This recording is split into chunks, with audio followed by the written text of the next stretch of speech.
সেগুলো দিয়ে শেষ করি। তো officially this is hour lecture 12। Like আমি হচ্ছে গিয়ে ক্লাস টেস্ট এন্ড আদার সবগুলোকে একটা লেকচার হিসেবে কাউন্ট করি। তো সেই হিসেবে হচ্ছে কি এটা আমাদের লেকচার 12। এন্ড আজকে আমরা হচ্ছে গিয়ে চ্যাপ্টার 4 এ যে পোরশনটা বাকি আছে সেটা কমপ্লিট করে ফেলবো। এন্ড চ্যাপ্টার 5 এর আমাদের আমরা একটু স্টার্ট আপ করবো অ্যাবাউট দ্য এলাস্টিসিটি। এটা দিয়ে হচ্ছে কি আমি শেষ করব। এন্ড আমাদের অ্যাসাইনমেন্ট নিয়ে আজকে ক্লাসে কথা বলার কথা ছিল যে অ্যাসাইনমেন্ট আমি কিভাবে করব। লাস্ট ক্লাসে আমি অলরেডি বলেছি যে অ্যাসাইনমেন্টটা আমাদের হচ্ছে গিয়ে 15 মার্কসের থাকবে। এন্ড আমাদের যেটা হচ্ছে গিয়ে ভাইভা সেশন যেটা হবে সেটা হচ্ছে 15 মার্কসের হবে। তো আমি একটু সময় দিলে আপনাদের হচ্ছে গিয়ে আইডিটাও দেখিয়ে দিই, তাহলে আপনাদের জন্য সুবিধা হবে। অ্যাটেন্ডেন্স শিটটা আমি আপনাদের সাথে আপনাদের অলরেডি কিন্তু গুগল ক্লাসরুমে শেয়ার করা আছে। আপনারা জানেন যে ডিবির সাথে কিন্তু হচ্ছে গিয়ে আমার কোনো ভার্চুয়াল সেকশনের স্টুডেন্ট নাই। তো আপনাদের যখন ভাইভা হবে তার মানে হচ্ছে ডিবির ভাইভার সাথে কোনোভাবেই আমার কিন্তু ভার্চুয়ালের স্টুডেন্টরা আসবে না। অর্থাৎ আমি যেদিন আপনাদের ভাইভা নিব সেখানে আমি কিন্তু ভার্চুয়াল স্টুডেন্টদেরকে এখানে আমরা আসবো না। তো আমাদের ভাইভা সেশনে আমি একটু অ্যাটেন্ডেন্স শিটটা আপনাদের সাথে শেয়ার করছি, একটু দেখে নেন।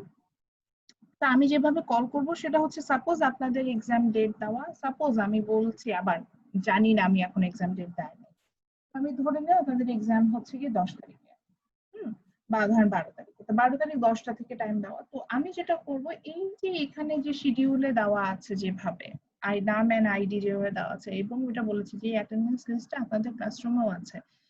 তো সেখান থেকে হচ্ছে গিয়ে আপনাদেরকে সেই ওয়াইজ আমি রোল কল করা শুরু করব। এবং বেটার হচ্ছে গিয়ে প্রথম 10 জন আগে জয়েন করবেন। যেমন সাপোজ আমি প্রথমে দেখতে পাচ্ছি আবির হাসান, তো আমি আগে আবির হাসানকে কল করবো, দেন কামরুন নাহার, দেন আচ্ছা মাহমুদা, এইভাবে হচ্ছে ওয়ান বাই ওয়ান আমি কিন্তু এখানে কল করব। এবং এখানে আরো একটা বিষয় আছে, সেটা হচ্ছে গিয়ে সাপোজ দেন আবির জয়েন করে নেয় ফার্স্ট হাফ এন আওয়ারে, আবির নাই। সো আবির যদি দেখি যে প্রথমে জয়েন করে নেয়, তাহলে আবির যদি মিসিং করে যান ইট মিনস উনার সিরিয়াল আসবে সবার শেষে, তারপরে কিন্তু আমি সিরিয়াল ব্রেক করে কাউকে কল করবো না, এটাই বলতে চাচ্ছি। সিরিয়াল ব্রেক করে কাউকে কল করবো না এবং মিটিং এ অবশ্যই ওয়েটিং রুম অন করা থাকবে। তো আপনি মানে আপনার যদি সিরিয়াল না থাকে বেটার হবে হচ্ছে একটু পরে জয়েন করা। যেমন এটা হচ্ছে কমন সেন্স, প্রথম 10 জন তারা প্রথম ফার্স্ট হাফ এন আওয়ারে জয়েন করেন, দেন আপনার রোল ধরেন হচ্ছে লাইক ধরেন এই যে আজাদুল, উনি কি করবেন? আজাদ যেটা করতে পারেন যে উনি দেখলেন যে উনার রোল হচ্ছে উনি 11th পজিশনে। সো এটা তো এরকম না যে 10টায় শুরু হলে প্রথমে আজাদের শুরু, তো আজাদ আধা ঘন্টা পরে এসে জয়েন করেন, বা সালাউদ্দিন আধা ঘন্টা পরে এসে জয়েন করেন, এইভাবে। অর্থাৎ আপনি একটা সিরিয়ালটা দেখে প্রথম 10 জন যেটা ফার্স্ট হাফ এন আওয়ারে জয়েন করবেন, দেন পরের 10 জন, এভাবে করে আমি এভাবে জয়েন করবো। এবং আপনি প্রথমে আমার মিটিং এ জয়েন করতে পারেন, সেখানে ওয়েটিং রুম এনাবল করা থাকবে। তো আপনি ওয়েটিং রুমে থাকবেন, ওয়েটিং রুম থেকে ওয়ান বাই ওয়ান আমি হচ্ছে গিয়ে ভাইভা সেশনের জন্য কল করে নেব।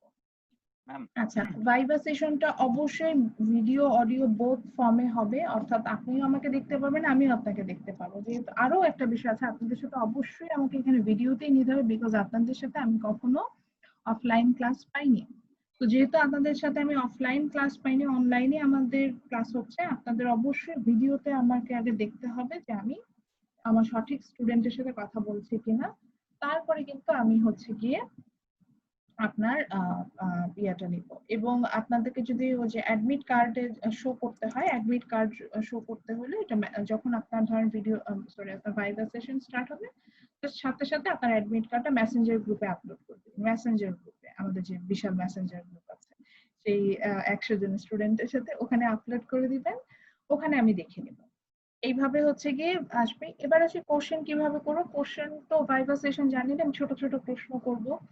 ছোট ছোট প্রশ্ন করার জন্য দেখবেন যে প্রত্যেকটা ক্লাসে দেখা যাবে ছোট ছোট কিছু প্রশ্ন নিয়ে কথা বলি, যে এটা থেকে এরকম প্রশ্ন হতে পারে। বড় কোনো প্রশ্ন করার এখানে আসলে সুযোগ নেই। যেমন আমি কখনোই আপনাকে প্রশ্ন করতে পারবো না যে এক্সপ্লেন দা সার্কুলার ফ্লো ডায়াগ্রাম, এটা একটা ভাইভা সেশনের কোশ্চেন হতে পারে না। তো আমাকে ছোট হয়তো প্রশ্ন, সার্কুলার ফ্লো ডায়াগ্রাম থেকে আমি ছোট প্রশ্ন করতে পারি, লাইক আমি প্রশ্ন করতে পারি যে what are the factors of production, আর what is land, what is labour, এরকম ছোট ছোট প্রশ্ন করব। এবং এটা আমি খুব স্ট্রিক্টলি ফলো করি, লাইক আমি আপনাকে 5টা কোশ্চেন করলাম, 5টার মধ্যে আপনি একটারও উত্তর দিতে পারলেন না স্যার, হুইচ মিনস আপনি কিন্তু জিরো। স্পেশালি মিডের ভাইভাতে তো এটা কনসিডার করা যায় না, কারণ আপনি প্রথমেই যদি এসে ইমপ্রেশন আমার কাছে এরকম খারাপ হয়ে যায়। সো এটা বুঝে আপনি হচ্ছেন গিয়ে অ্যান্সার করবেন, বুঝতে পারবেন, বুঝবেন যে আমার গতবার যেমন এমন হয়েছে, ট্রিপল ইডি খুব কনফিডেন্টলি এক ছেলে আমাকে ফোন দিয়ে বলতেছে যে ম্যাডাম আমার আমার ভাইবা ভালো হয়েছে, আমি কেন A+ পাইনি। তার কথাবার্তা এরকম। তা আমি তাকে বললাম যে শিমুল আপনার তো ভাইবা ভালো হয় নাই। আমি আপনাকে ভাইবা সেশনে ইভেন বলেছি যে আপনার ভাইবাটা ভালো হয় নাই। বলতেছে না ম্যাডাম আমার ভাইবা ভালো হয়েছে। তো আপনার ভাইবাটা আসলে ভালো হয়েছে কি হয়েছে না এটা তো আপনার টিচার আসলে আপনাকে প্রপারলি বলতে পারবে। আমি সেখানে দেখেছি যে আপনি যদি অনেক সময় স্টুডেন্টরা যেটা করে যে উল্টাপাল্টা অ্যান্সার দিয়ে দেয়, আহ উল্টাপাল্টা অ্যান্সার দিয়ে দেয়। তো আপনি যদি ধরেন সাপোজ আমরা অলরেডি পড়েছি ইনফেরিয়র গুড। ইনফেরিয়র গুডটা কি? ইনকাম বাড়লে এই ধরনের গুডের ডিমান্ড কমে, এটি তো ইনফেরিয়র গুড না। এখন আপনাকে আমি ইনফেরিয়র গুডের ডেফিনেশন জিজ্ঞাসা করলাম, আপনি আমাকে বলে দিলেন যে আহ, চা আর কফি ওরা হচ্ছে ইনফেরিয়র গুড। আপনার অ্যান্সারটা কি হইলো? আপনার অ্যান্সারটা কিন্তু হয় নাই। চা কফি ইনফেরিয়র গুডের মধ্যে পড়ে না। তো আমি কিন্তু তখন সেক্ষেত্রে আপনাকে মার্কস দিব না, এটা খুব স্বাভাবিক। সেই জন্য যদি আপনি বলেন যে আমি এটা অ্যান্সার করছি, আমি এটা করেছি, আমি মার্কস পাচ্ছি না, এটা আসলে ইরিলেভেন্ট কথাবার্তা। সো বেটার আপনি নিজেই জাজমেন্ট করবেন যে আপনি আপনার কোশ্চেন গুলো অ্যান্সার করতে পেরেছেন। যদি মনে করেন যে হ্যাঁ আপনি প্রপারলি অ্যান্সার করতে পেরেছেন, তাহলে আপনার অবভিয়াসলি ধরবেন যে ভাইভা সেশন ভালো হয়। আর এটা আমি আসলে আমার দিকে সায়েন্সের স্টুডেন্টদের ভাইভা সেশন ভালো হয়, তারা ভালো করে ভাইভা। ওকে, কয়টা কোশ্চেন করতে পারি? হাইস্ট আমি 5টা প্রশ্ন করতে পারি। আর যেহেতু সেকশন অনেক বড়, আপনাদের অনেক স্টুডেন্ট, আমি এটা নিয়ে একটু ওয়ারিড যে আমি মানে কত মানে রুটিন এখনো করেনি, কিভাবে করবে। তো সেটা বুঝে ডিপেন্ড করবে এবং সময় লাগে, ইটস ট্রু। আমি আমার লাস্ট সেমিস্টার এক্সপিরিয়েন্স থেকে বলছি, লাস্ট সেমিস্টারে ওদেরও এরকম একটা সেকশন, ট্রিপল ইতে সেকশন গুলো এরকম বড় সেকশন ছিল যে আপনার 45 আপ স্টুডেন্ট ছিল। তো সেই সেকশন গুলোতেও কিন্তু আমার একটা সেশন ভাইবা শেষ করতে, মানে একটা সেকশনের সাথে সেশন শেষ করতে আমার প্রায় 5 থেকে 6 ঘন্টা সময় লেগেছে। তো আপনাদেরও আমার যেমন প্রচুর ধৈর্য ধরতে হয়, সকাল থেকে নিতে থাকি, আপনাদের এরকম ধৈর্য ধরতে হবে এবং এইভাবেই এক্সাম গুলো হবে। ওকে, সো তাহলে এটাই যে অডিও ভিডিও বোথ ফর্মে আসবেন। হ্যাঁ ম্যাডাম আপনি আসবেন না? হ্যাঁ অবশ্যই, আমাকেও দেখতে পাবেন, আপনাদেরও আমি দেখতে পাবো ইনশাআল্লাহ। তো এইভাবে আমাদের এক্সাম হবে। এবার আসি ম্যাম, অ্যাসাইনমেন্টে। জি স্যার বলেন। ম্যাম কথা বলেন। অ্যাটেন্ডেন্স শিটটা একটু ম্যাম স্ক্রল করবেন, একটু দেখে নিতাম আর কি ও নিচটা। আচ্ছা আচ্ছা আচ্ছা আচ্ছা আচ্ছা। ও বলেন আচ্ছা, এবং প্রথম প্রথম 14 জনই তো দেখতে পাচ্ছেন। ও আচ্ছা ঠিক আছে। তো তারপরে হচ্ছে গিয়ে যেটা সেটা হচ্ছে গিয়ে যে ভাইভা সেশন তো গেল। এবার আসে অ্যাসাইনমেন্ট। অ্যাসাইনমেন্টে আমি যেটা কোর্স দিব আপনাদের, এটা একটা মিড টার্মের কোশ্চেন। আপনি দেখবেন যে just like your mid term examination ওরকম একটা কোশ্চেন থাকবে। হয়তো সিওপিও ম্যাপটা করে দিতে পারি আমি। সো কোশ্চেনটা আসলে 30 মার্কসের থাকবে। আগে থেকেই বলে দিচ্ছি, আপনাদের মিড টার্ম আমি যে অ্যাসাইনমেন্ট যেটা দেবো এটা 30 মার্কসের একটা কোশ্চেন আমি দিব। আপনাকে পুরোটাই আনসার করতে হবে। মানে আপনাদের সিএসসি তো চয়েস থাকে না, তাই না? আপনাদের তো কোনো চয়েস দেয় না, 3টা কোশ্চেন 3টাই আনসার করতে হয় না জি ম্যাম। স্যার? হ্যাঁ। জি জি। তো কোনো চয়েস থাকবে না, ধরেন 3টা কোশ্চেন থাকবে, 3টা কোশ্চেনই আপনি আনসার করবেন। আমি আবার বলছি ভালো করে শোনেন, এইটা আমি কনভার্ট করে দেবো, অর্থাৎ আপনি আউট অফ 30 যেটা পাচ্ছেন সেটাকে হচ্ছে গিয়ে আমি কনভার্ট করে নিব, আমি সেটাকে 15 এ কনভার্ট করে নিব। সো কোশ্চেন কেন 30 মার্কের, এটার অ্যান্সার তাহলে পেয়ে গেলেন। এবার আসি ম্যাডাম অ্যাসাইনমেন্ট দিবেন কবে? অ্যাসাইনমেন্ট দিব আইদার থার্সডে নাইটে অথবা ফ্রাইডে নাইটে। যেদিন দেই না কেন কোশ্চেনের ডিফিকাল্টি লেভেলের উপর ডিপেন্ড করবে। যদি আমি দেখি যে কোশ্চেনটা একটু ডিফিকাল্ট, ওপেন বুক এক্সামই তো, এবং স্টুডেন্ট ধরে অ্যাসাইন করা থাকবে আমার, এটাও একটু মেক শিওর করবেন যে আপনি আপনার প্রপার গুগল ক্লাসরুম মানে গুগল ক্লাসরুমে আছেন। আদারওয়াইজ যেটা হবে যে ওই যে ক্লাস টেস্টের মতো হবে যে আপনি বি এর স্টুডেন্ট কিন্তু ক্লাস করছেন ডিবির সাথে, সো কোশ্চেন পান নাই, এরকম এরকম প্রবলেম যদি এখন করেন আমি কিন্তু নাই। এবং ম্যাম কোনো প্রকার এরকম একটা প্রবলেম হয়েছিল ম্যাম। সেক্ষেত্রে ম্যাম আমি হচ্ছে ডিএ তে জয়েন করেছিলাম। মানে ব্যাপারটা হয়েছে দুইটা একই রকম সিমিলার, তো আমি দুইটা ফার্স্টের দিকে দুইটা ক্লাস করছিলাম না, তো হুম ফার্স্টে হুম হুম হুম। আপনার গুগল ক্লাসরুমে অ্যাসাইন করা ছিল না যে এটা হচ্ছে ডিবি বা এরকম কিছু। আমার তো গুগল ক্লাসরুম যখন আমি ওপেন করেছি প্রথম গুগল ক্লাসরুম যেটা ওপেন করা ছিল ওটা ডে ব্যাচ লেখা আছে। হ্যাঁ হ্যাঁ সেকেন্ড ম্যাম। আমি ডিবিটা ওপেন করেছি, এটা প্রথমেই ডিবি লিখেই গুগল ক্লাসরুমটা ওপেন করা, যেটা হ্যাঁ ডিবি। ম্যাম, ডিবিতে করা ছিল। ফার্স্টেটাই ডি এ বা ডিবি কিছু লেখা ছিল না, তো আমি 2 দিন ডে ক্লাস ব্যাচ মিস করছি। আপনাদের মনে হয় আপনারা যখন রেজিস্ট্রেশন করেছেন, যারা ডিএ রেজিস্ট্রেশন করা দেখেন ওদের কিন্তু ডিএ সেকশন লেখা নেই, ওখানে লেখা ডে ব্যাচ লেখা। হ্যাঁ ম্যাম, তো এইখানে একটা প্রবলেম হয়েছিল। আমি ফার্স্টের দিকে যখন 2টা ক্লাস মিস দিছিলাম, রেজিস্ট্রেশন একটু লেট হয়ে গেছিল, তো আমি একটা ফ্রেন্ডকে বললাম যে যেহেতু আমাদের মেসেঞ্জার গ্রুপ সব এক, হুম মানে হুম আমরা ডি এ বি একসাথে আছি, হুম তো বললাম দোস্ত আমাদের গুগল ক্লাসরুমের কোডটা দে। আমি বি সেকশনের, ও ভুল করে আমাকে এ সেকশনের কোডটা দিয়েছিল। এখন আচ্ছা, আমি ওইটাতে জয়েন করছিলাম, করার পরে সেম হ্যাঁ মানে এই যে ক্লাস বললাম টেস্ট না, মিস করে গেছেন। আচ্ছা, এই জন্য একটা ক্লাস করছিলাম। এখন যেটা করবেন যে আপনি ডিএ থেকে লিভ নেবেন, ডিবি তে জয়েন করে থাকবেন, এবং হচ্ছে কি আপনার ক্লাস টেস্ট না আদার। ডিবিতে ম্যাম, ডিবিতে হচ্ছে ম্যাম আমি জয়েন করছি, বাট ডি এ আচ্ছা, কে আমার অ্যাকাউন্টটা রিমুভ কি আমি করতে পারবো না, আপনাকে করতে হবে? আপনিই করতে পারবেন, লিভ নিবেন, ও, ক্লাস থেকে লিভ নিয়ে নেবেন। আচ্ছা, সো আচ্ছা। আপনি লিভ নিয়ে নেবেন, আর কারণ ক্লাস অনেকে লিভ নিয়েছেন, কারণ আমি তো ওই যে বললাম যে ক্রস চেক করা তো আমার পক্ষে পসিবল না যে ডিএ জি না জি ডিবি। জি ম্যাম, তো জি আপনি ম্যাম। নিজে লিভ নিলেই হয়ে যাবে। আচ্ছা, তো আর এখন ম্যাম যেটা ক্লাস হবে, টেস্টটা কি ম্যাম কোনোভাবে কিছু এখন করা আপাতত যায়? আমি কোনো মেকআপ ক্লাস টেস্টের জন্য যাচ্ছি না, অনেকে ক্লাস টেস্ট মিস করেছেন I know, but makeup class টেস্টের জন্য আবার নতুন করে কোশ্চেন মেক করতে হবে, আবার জি নতুন জি করে জি। একটা সেশন অ্যারেঞ্জ করতে হবে। So এখন আপাতত আমি আপনাদের না কোনো কোর্সেরই মেকআপ ক্লাস টেস্টের জন্য যাচ্ছি না, এটা আমি পরে যাবো, আগে মিড টার্ম শেষ করি। তো আচ্ছা আচ্ছা। যেটা হচ্ছে গিয়ে অ্যাসাইনমেন্ট, যেটা সেটা যারা যেই সেকশন বিলং করে সেখানে ওইভাবে অ্যাসাইনমেন্ট আপনাদেরকে সাবমিট করা হবে, সেখান থেকে আপনাকে অ্যান্সার করতে হবে। এন্ড অ্যাসাইনমেন্টের ব্যাপারে আরেকটা কথা হচ্ছে গিয়ে একই রকম, ওই যে আমি যেটা বলছিলাম যে যে কারণে ক্লাস টেস্টের সময় অনেকে কোশ্চেন পায় না, আমি কিন্তু স্টুডেন্ট ধরে মানে অ্যাসাইন করি। ক্লাস টেস্টের কোশ্চেনে যেমন আমি কয়েকটা সেট করেছি, অ্যাসাইনমেন্টের কোশ্চেন আমি কয়েকটা সেট করবো। সো স্টুডেন্ট ধরে যেহেতু অ্যাসাইন করবো, তো সবার জন্য কিন্তু কোশ্চেন সেম হবে না। তো এই কারণে সেকশনটা যাতে ঠিক মতো বিলং করে তাহলেই হচ্ছে গিয়ে আর আপনাদের কোনো প্রবলেম। আচ্ছা, আর একটু আসি, অনেকে আর একটা প্রশ্ন যেটা সেটা হচ্ছে ম্যাডাম আমি পর্দা করি, এটা খুব কমন কোশ্চেন, আমি পর্দা করি বা আমি হচ্ছে কি আমি ছেলে হিসেবে আমি খুব ইয়া মেনটেন করি, মাহারাম হ্যান ত্যান অনেক কিছু আছে, এগুলো মেনটেন করি, আমি ভিডিওতে আসতে পারবো না। এখন কথা হচ্ছে গিয়ে সরি সরি, আপনি যদি পর্দা মেনটেনও করেন, পর্দা মেনটেন করেও টিচারের সাথে কথা বলা যায়, সেভাবে আপনি আমার সামনে আসবেন। আপনি যদি পরনারীর দিকে, আমি পরনারী ওকে ফাইন মানলাম, পরনারীর দিকে আপনি যদি দৃষ্টিপাত না করেন, এটাও খুব ভালো জিনিস না, হতেই পারে এরকম আছে, কেস আছে বলে আমি জানাচ্ছি। আপনি পরনারী দিকে দৃষ্টিপাত করেন খুবই ভালো, আলহামদুলিল্লাহ, আপনাকে আমার দিকে দৃষ্টিপাত করতে না, আপনি দৃষ্টি নত করে রাখবেন, আমি আপনাকে প্রশ্ন করে আপনি জাস্ট উত্তর দিয়ে যাবেন। ঠিক আছে, বুঝাতে পেরেছি যে পর্দা এই যে পরনারীর দিকে দৃষ্টিপাত করি না তাদের উদ্দেশ্যে, তারা এইভাবে হচ্ছেন গিয়ে সুন্দরভাবে ভাইবা সেশনটা অ্যাটেন্ড করতে পারছে, কোনো চিন্তা ভাবনা করার কিছু নেই। আর কোশ্চেন অবশ্যই আবারও এটা মেক শিওর করছি, আমি ছোট প্রশ্ন করবো, কোনোভাবে সেখানে বড় কোনো কোশ্চেন আসবে না। আর অ্যাসাইনমেন্ট যেটা দিব সেটা অবশ্য 30 মিনিটস এর, মানে একটা মিড টার্ম কোশ্চেন দিব, মেইন কথা আমি কোশ্চেন মেক করেছি। তো কোশ্চেন দিব আমি আপনাদেরকে, সিওপিও ম্যাপিং সহ দিয়েছি, যাতে হচ্ছে কি কোনো কারণে সিওপিও ম্যাপিং করতে হলে আমি সেটা করতে পারি। তো সিওপিও ম্যাপিং সহ আমি কোশ্চেন দিব, তো ওই কোশ্চেনটাতে আপনাদের অ্যান্সার করতে হবে, দ্যাটস ইট। তো আমরা তাহলে চলে যাই আজকের ক্লাসে। ম্যাম, ভিডিও অন করা নিয়ে আমার একটা কথা আছে। জি সেটা জি বলেন। হচ্ছে আমি গ্রামে থাকি, তো গ্রামে নেটওয়ার্ক অনেক বাজে। হুম হুম হুম। আমি যদি ভিডিও অন করি সেক্ষেত্রে দেখা যাবে আমার অনেক সময় এটা ডিসকানেক্টেড হয়ে যায়, তো আচ্ছা এটা একটু ডিফিকাল্ট আচ্ছা হয়ে ঠিক আছে, যাবে আমার আচ্ছা ঠিক জন্য। আছে, যাদের হচ্ছে এই যে জি এই ম্যাম, সমস্যা এটা, আচ্ছা থ্যাংক ইউ, এটা আমার একটু রিমাইন্ড করে দেওয়ার জন্য।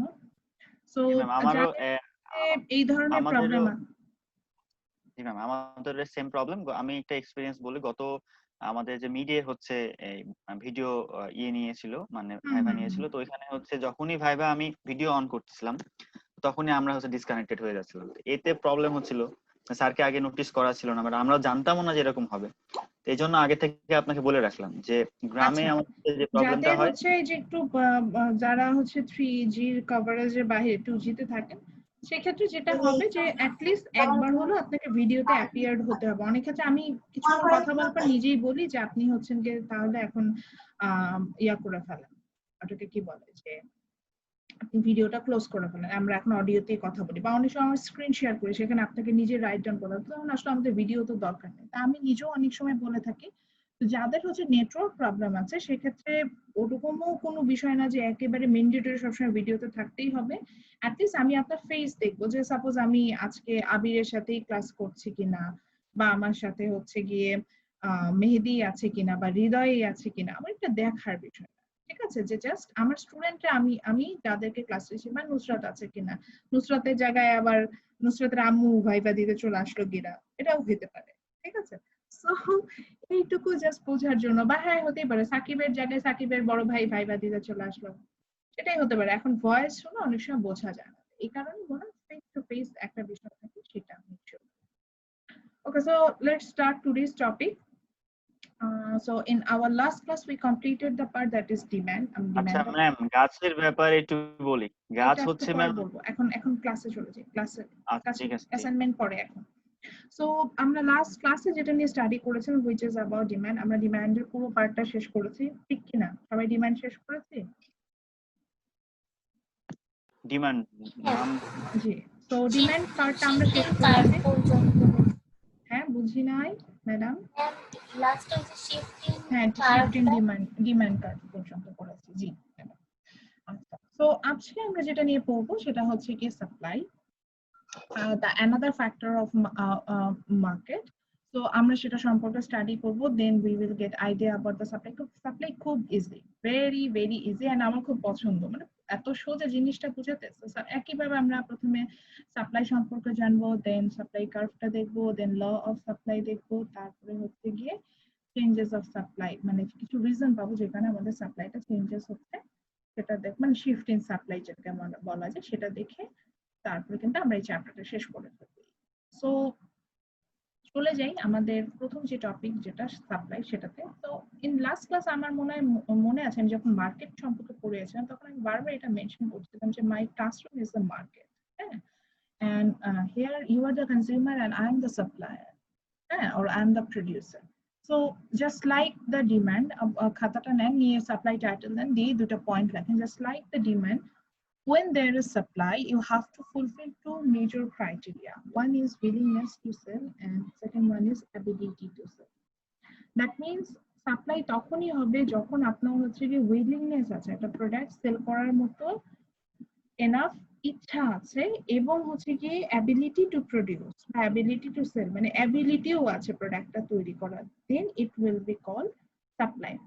For example, আমি বলছি in my class or in this market I'm the supplier because I have the willingness to sell. Yes, আমার ক্লাস নেওয়ার ইচ্ছা আছে, বলে সকালে ক্লাস নিতে না পারলেও আমি দেখলাম যে ঠিক আছে, আমি যখন ফ্রি, আমি কিন্তু সকাল থেকে তাদের যখন ওটা নিতে পারিনি, পরের ইয়াটার জন্য আমি আবার ইন্টারনেট প্রোভাইডারদের ফোন করেছি, করে হচ্ছে কি 11:30টার দিকে আমার নেট চলে আসছে, দেন আমি কিন্তু পরে ক্লাসটা নিয়েছি, দেন আমি কন্টিনিউ, কোনো ব্রেক নাই, আপনাদের ক্লাস নিলাম, এরপরে আবার আমার ক্লাস নেব, আর এখন আমি কিন্তু কন্টিনিউ ক্লাস নিয়েছি, which means আমি যেটা বুঝাতে যে আই হ্যাভ দ্য উইলিংনেস, যে আমি ক্লাস নেওয়ার, মানে এই যে সার্ভিসটা দেওয়ার আমার এই ইচ্ছাটা আছে। Yes, and the second point is ability to sell. Yes, I have the ability. এখন ধরেন এই যে আমি যদি সিক হই, এখন যে ক্লাসটা নেওয়ার জন্য যে ব্রেন ওয়ার্ক করা দরকার, আমি কিন্তু সেটা করতে পারবো।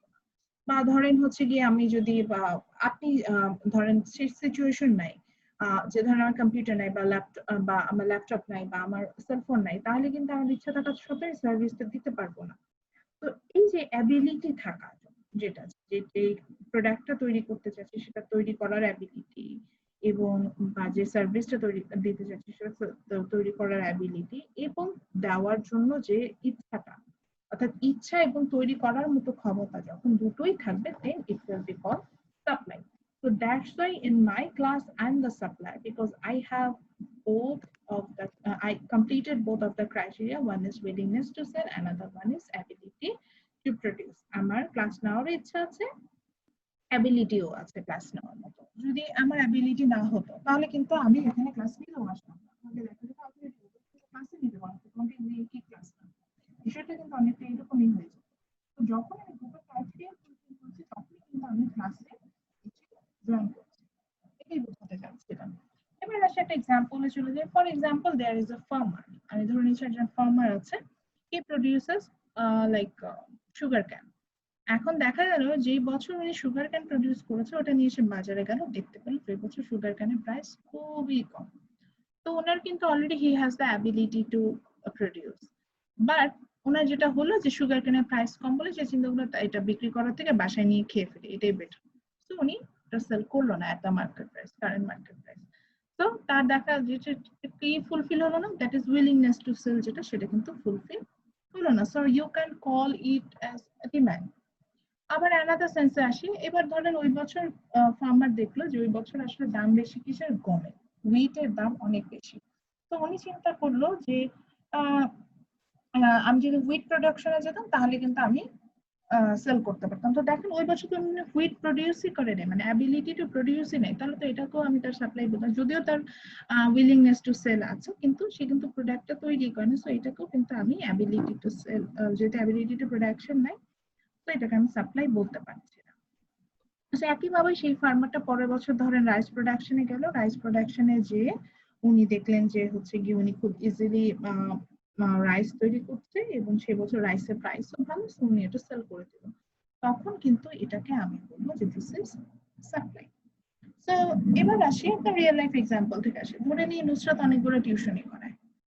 এখন নুসরাত যেহেতু অনেকগুলো টিউশনি করায়, এখন আমি দেখলাম নুসরাতকে জিজ্ঞাসা করেন, নুসরাতকে যদি বলে যে তুমি এতগুলো টিউশনি করা কেন, ও বলবে যে আমি টিউশনি গুলো থেকে ভালো অ্যামাউন্ট টাকা পাই, এই কারণে টিউশনি করা।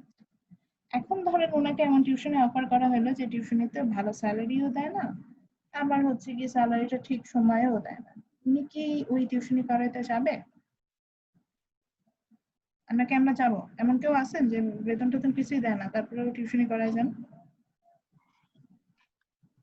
সো এটা না। একটা কমন সেন্স আমাদের জন্য, যে যখন দেখবেন যে যে কাজটা করলে পেমেন্টটা আমরা খুব ভালোভাবে পাবো বা পেমেন্টটা অন টাইমে পাবো, আমি টাকার কথাই বলছি এখানে, প্রাইসের কথাই বলছি, হ্যাঁ, যেখানে আমাদের প্রফিটটা ভালো হবে, সেটাকে আমি কিন্তু আমি সেই সময় কিন্তু বেশি বেশি সাপ্লাই দিতে যাব। তো ধরেন নুসরাত টিউশনি করাচ্ছে, সেই টিউশনির কারণে ওনার ক্লাস হ্যাম্পার হচ্ছে, কিন্তু এমন যদি হয় যে সেই টিউশনি কারণ ওনার একটা ক্লাসের ভ্যালু হয়ে যায় ধরলাম 400 টাকা, কিন্তু টিউশনি করে ওই সময় এর থেকে উনি বেশি আর্ন করছে, তখন কিন্তু উনি আসলে টিউশনিটাই করাতে যাবে, ওই সাপ্লাইটাই দিতে যাবে। তো অ্যাজ এ সাপ্লায়ার চিন্তা করেন তো, যে এখন সাপ্লায়ার এন্ড থেকে চিন্তা করেন নিজেকে, যে as a supplier when the price level is high, প্রাইসটা যখন বাড়ে, দেখেন তো আমাদের কি মনে হয় না যে একটু বেশি বেশি সাপ্লাই দিই? যেমন দেখেন যখন এই যে পেঁয়াজের দাম বেড়ে গিয়েছিল, অনেক দাম ছিল, আমাদের ম্যাক্সিমাম কেস আমরা কি করেছি, সবার বাসায় দেখবেন 4টা 5টা করে পেঁয়াজ কিনে নিয়ে আসা হয়েছে, এরকম ঘটনা কিন্তু ঘটেছে, যাতে আমরা হচ্ছে গিয়ে এই যে হাই প্রাইসের কারণে যে আমাদের যে প্রবলেমটা হচ্ছে এটা সর্ট আউট করতে পারি। অথচ দেখেন তো ওই সময়ে কি এমন কোন দোকান পেয়েছেন যে দোকানে পেঁয়াজ ছিল না? যেই দোকানে যান দেখবেন যে সেই সব দোকানে পেঁয়াজ সেল হচ্ছে। কারণটা কি?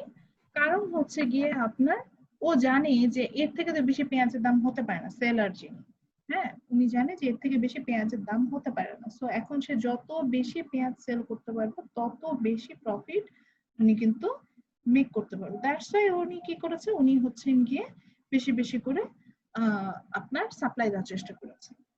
সো তাহলে যদি আমি একটু প্রাইসের সাথে রিলেশনশিপটা বের করতে যাই, তাহলে আমরা কি দেখতে পাচ্ছি না যে প্রাইস বাড়লে আমরা কি সাপ্লাই বেশি বেশি দিতে পছন্দ করি না, আবার প্রাইসটা কমলে আমরা কম কম সাপ্লাই দেই না? বিষয়টা অনেকটা এরকম হয়ে যায় না? That's why the supply curve is a upward sloping curve. আমি ড্র করব, তবে আমি শিফটিং সাপ্লাই এ ড্র করব। সো এই জন্য আপাতত এটা আপনারা নিজেরা ড্র করেন।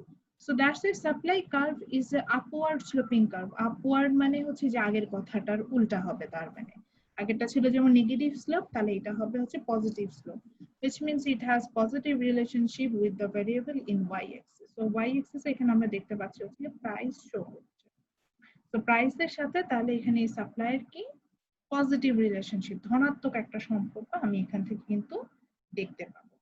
তো পজিটিভ রিলেশনশিপে আমার যেটা হচ্ছে গিয়ে হবে যে পজিটিভ রিলেশনশিপ মেনটেন করতে যে আমরা যেটা দেখতে পাচ্ছি, দেখেন আমরা কিছু র্যান্ডম পয়েন্ট নিলাম, সাপোজ এই যে আমরা স্পটলাইট নিয়ে যাচ্ছি, এই পয়েন্ট থেকে যদি আমি দেখি তাহলে আমরা যেটা দেখতে পাচ্ছি যে এই পয়েন্টে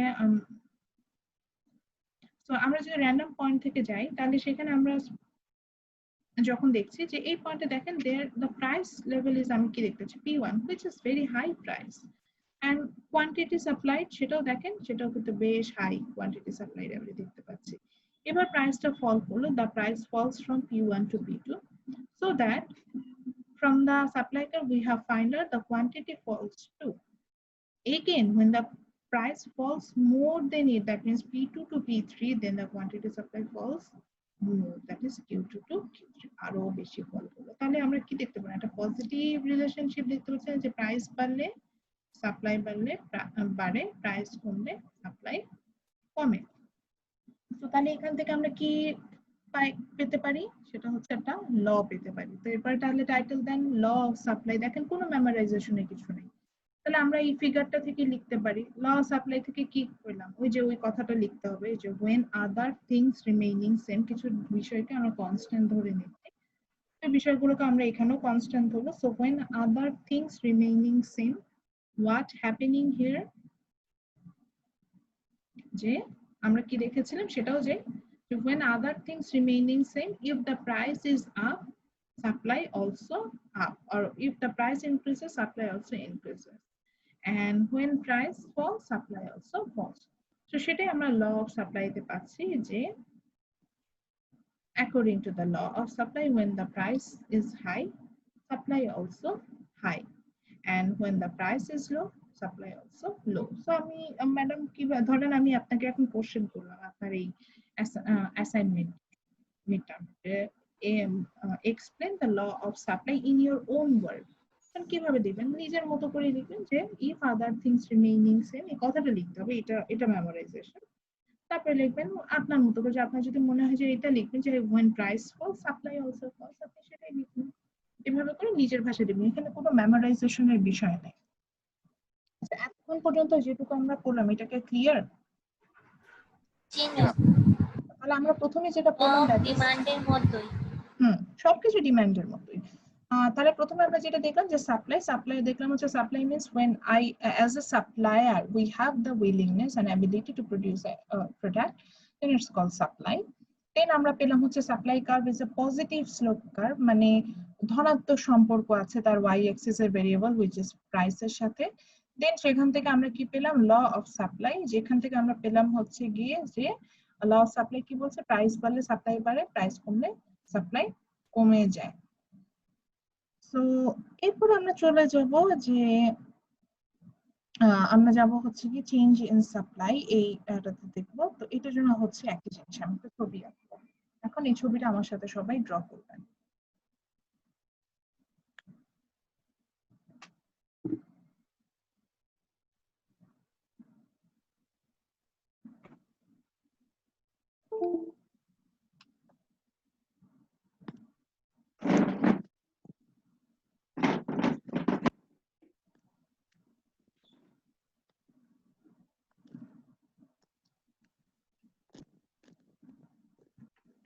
তো আমরা যেটা এখানে দেখেছিলাম যে আমাদের সাপ্লাই কার্ভটা হচ্ছে upward sloping curve so that আমি একটা আপওয়ার্ড এই যে উপরের দিকে ড্র করা যাচ্ছে এরকম একটা স্লোপ আঁকছি এবং একই সাথে প্যারালালি আরো 2-3টা সাপ্লাই কার্ভ ড্র করে নিচ্ছি আপনি চাইলে আরো বেশি দিতে পারেন যত বেশি দিবেন তত হচ্ছে কি আপনি ইয়াগুলো পাবেন আমি বোঝার সুবিধার জন্য আমি এখানে এখন ডিফারেন্ট কালারের সিম্বল ইউজ করব যাতে দেখে বুঝতে সুবিধা হয় আমি একটা প্রাইস লেভেল নিয়ে আসলাম ঠিক ডিমান্ডের মতো ডিমান্ডে যেভাবে ড্র করেছিলাম ঠিক একইভাবে ড্র করছে জাস্ট ডিমান্ড কার্ভটা ছিল ডাউনওয়ার্ড স্লোপিং এখানে আমরা হচ্ছে আপওয়ার্ড স্লোপিং কার্ভ নিচ্ছি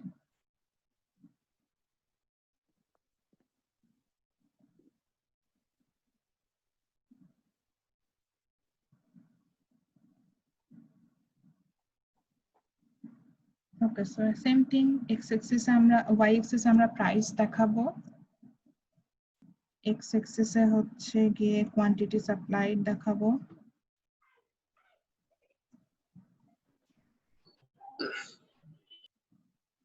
আচ্ছা ভিডিওটা ওপেন হয়ে গেছে কারো কোয়ান্টিটি সাপ্লাইডটা দেখাবো দেন হচ্ছে গিয়ে আমার অরিজিনে তো 0 পয়েন্টটা দেখাতে হবে এন্ড প্রাইসে যদি আমি যাই, আমি আমার মতো একটা ফিক্সড প্রাইস এখানে ধরে নিচ্ছি। আমি নিউমেরিক্যাল ভ্যালু ইউজ করছি, বইয়ে দেখবেন যে অনেক ক্ষেত্রে তারা নিউমেরিক্যাল ভ্যালু ইউজ করে। আমি জাস্ট এখানে $15 একটা নিউমেরিক্যাল ভ্যালু ইউজ করলাম, সো দ্যাট আপনার ইজি হবে হিসেবে।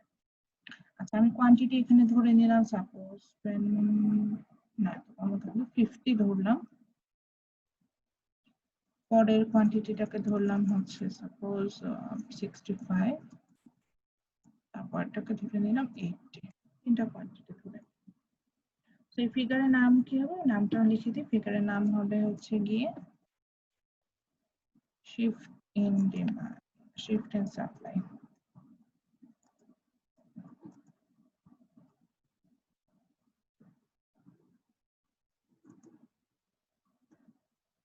তো সাপ্লাই কার্ভে শিফটটা দেখবো। এখন আসলে আমরা বোঝার চেষ্টা করবো যে সাপ্লাইটা সেম প্রাইস থাকলেও কোনো কোনো সময় আমরা দেখবো যে সাপ্লাই বাড়তে পারে অথবা কমতে পারে, সেটাই দেখবো। আপনি বলেন ম্যাডাম কেন বাড়তে পারে কমতে পারে, রিজন বলেন। হ্যাঁ, রিজন গুলোও বলবো, সবই বলবো। তো আগে আমরা বাড়া কমারটা দেখি। তো ধরে নিচ্ছে ফার্স্ট সাপ্লাই কার্ভটা হচ্ছে গিয়ে S1, সেকেন্ডটাকে ধরলাম হচ্ছে গিয়ে S2, থার্ডটাকে ধরে নিলাম হচ্ছে গিয়ে S3। তিনটা সাপ্লাই কার্ভ ধরে নিলাম। তো এখন দেখেন at the same $15 price, it passes S1, আচ্ছা পয়েন্ট গুলো দিই, পয়েন্ট গুলো মেনশন করে দিই। কারণ it passes S1 at A point, S2 at B point, and S3 at C point. So from the same price level, that is $15, we find out that is when this $15 price passes this three supply curve S1, S2, and S3, আমরা দেখলাম যে it passes at 3 point A, B, and C, and from that 3 points we have find out three different price level: 50, 65, and 80 units of the product. So if we want to move from S1 to S2 or S2 to S3 or S1 to S3, that means আমি যেদিকে move করতে চাই না কেন, S1 থেকে S2 তে যেতে চাই বা S2 থেকে S3 তে যেতে চাই, বা পুরোটাই S1 থেকে পুরোপুরি S3 তে চলে যাচ্ছি, যাই করি না কেন, দেখেন তো আমার কি হচ্ছে, at the same price level our quantity demand increases, quantity supply increases, এটাই হচ্ছে না যে সেম প্রাইসে কোয়ান্টিটি সাপ্লাইটা ইনক্রিজ করছে। So that which means when I move to কোন দিকে, rightward, when I move to rightward or actually upward, যেটাকে বলা যাচ্ছে বাহিরের দিকে যখন আমি মুভ করব বা ডান পাশে যখন আমি মুভ করব, which means at the same price level there is a increase in supply, মানে আমার সাপ্লাইটা বাড়বে। ডিমান্ডের মতো না, কিন্তু ডিমান্ডে একটু ডিফারেন্ট ছিল। জাস্ট মনে রাখার জন্য সহজ উপায় যে ডান সাইডে গেলে আমার সাপ্লাইটা বাড়ে বা বাহিরের দিকে গেলে সাপ্লাইটা বাড়ে। এবার উল্টো আসি, ধরেন এখন আমি মুভ করতে যাচ্ছি S3 থেকে S2 তে, বা S3 থেকে S1, বা ধরেন S2 থেকে S1, আমি যেটাতেই মুভ করি না কারণ at the same price level our quantity supplied falls like 80 to 65 or 65 to 50 or 80 to 50, so কোনো না কোনো ভাবে ফল করছে। তো এটাই বিষয়টা যে যখন হচ্ছে গিয়ে আমি ইনওয়ার্ডে যাব বা আমি যখন লেফট সাইডে যাব, বুঝতে হবে যে there is a decrease in supply, আর যখন আমি আউটওয়ার্ডে যাব মানে বাহিরের দিকে যাব, তখন বুঝবো যে there is a increase,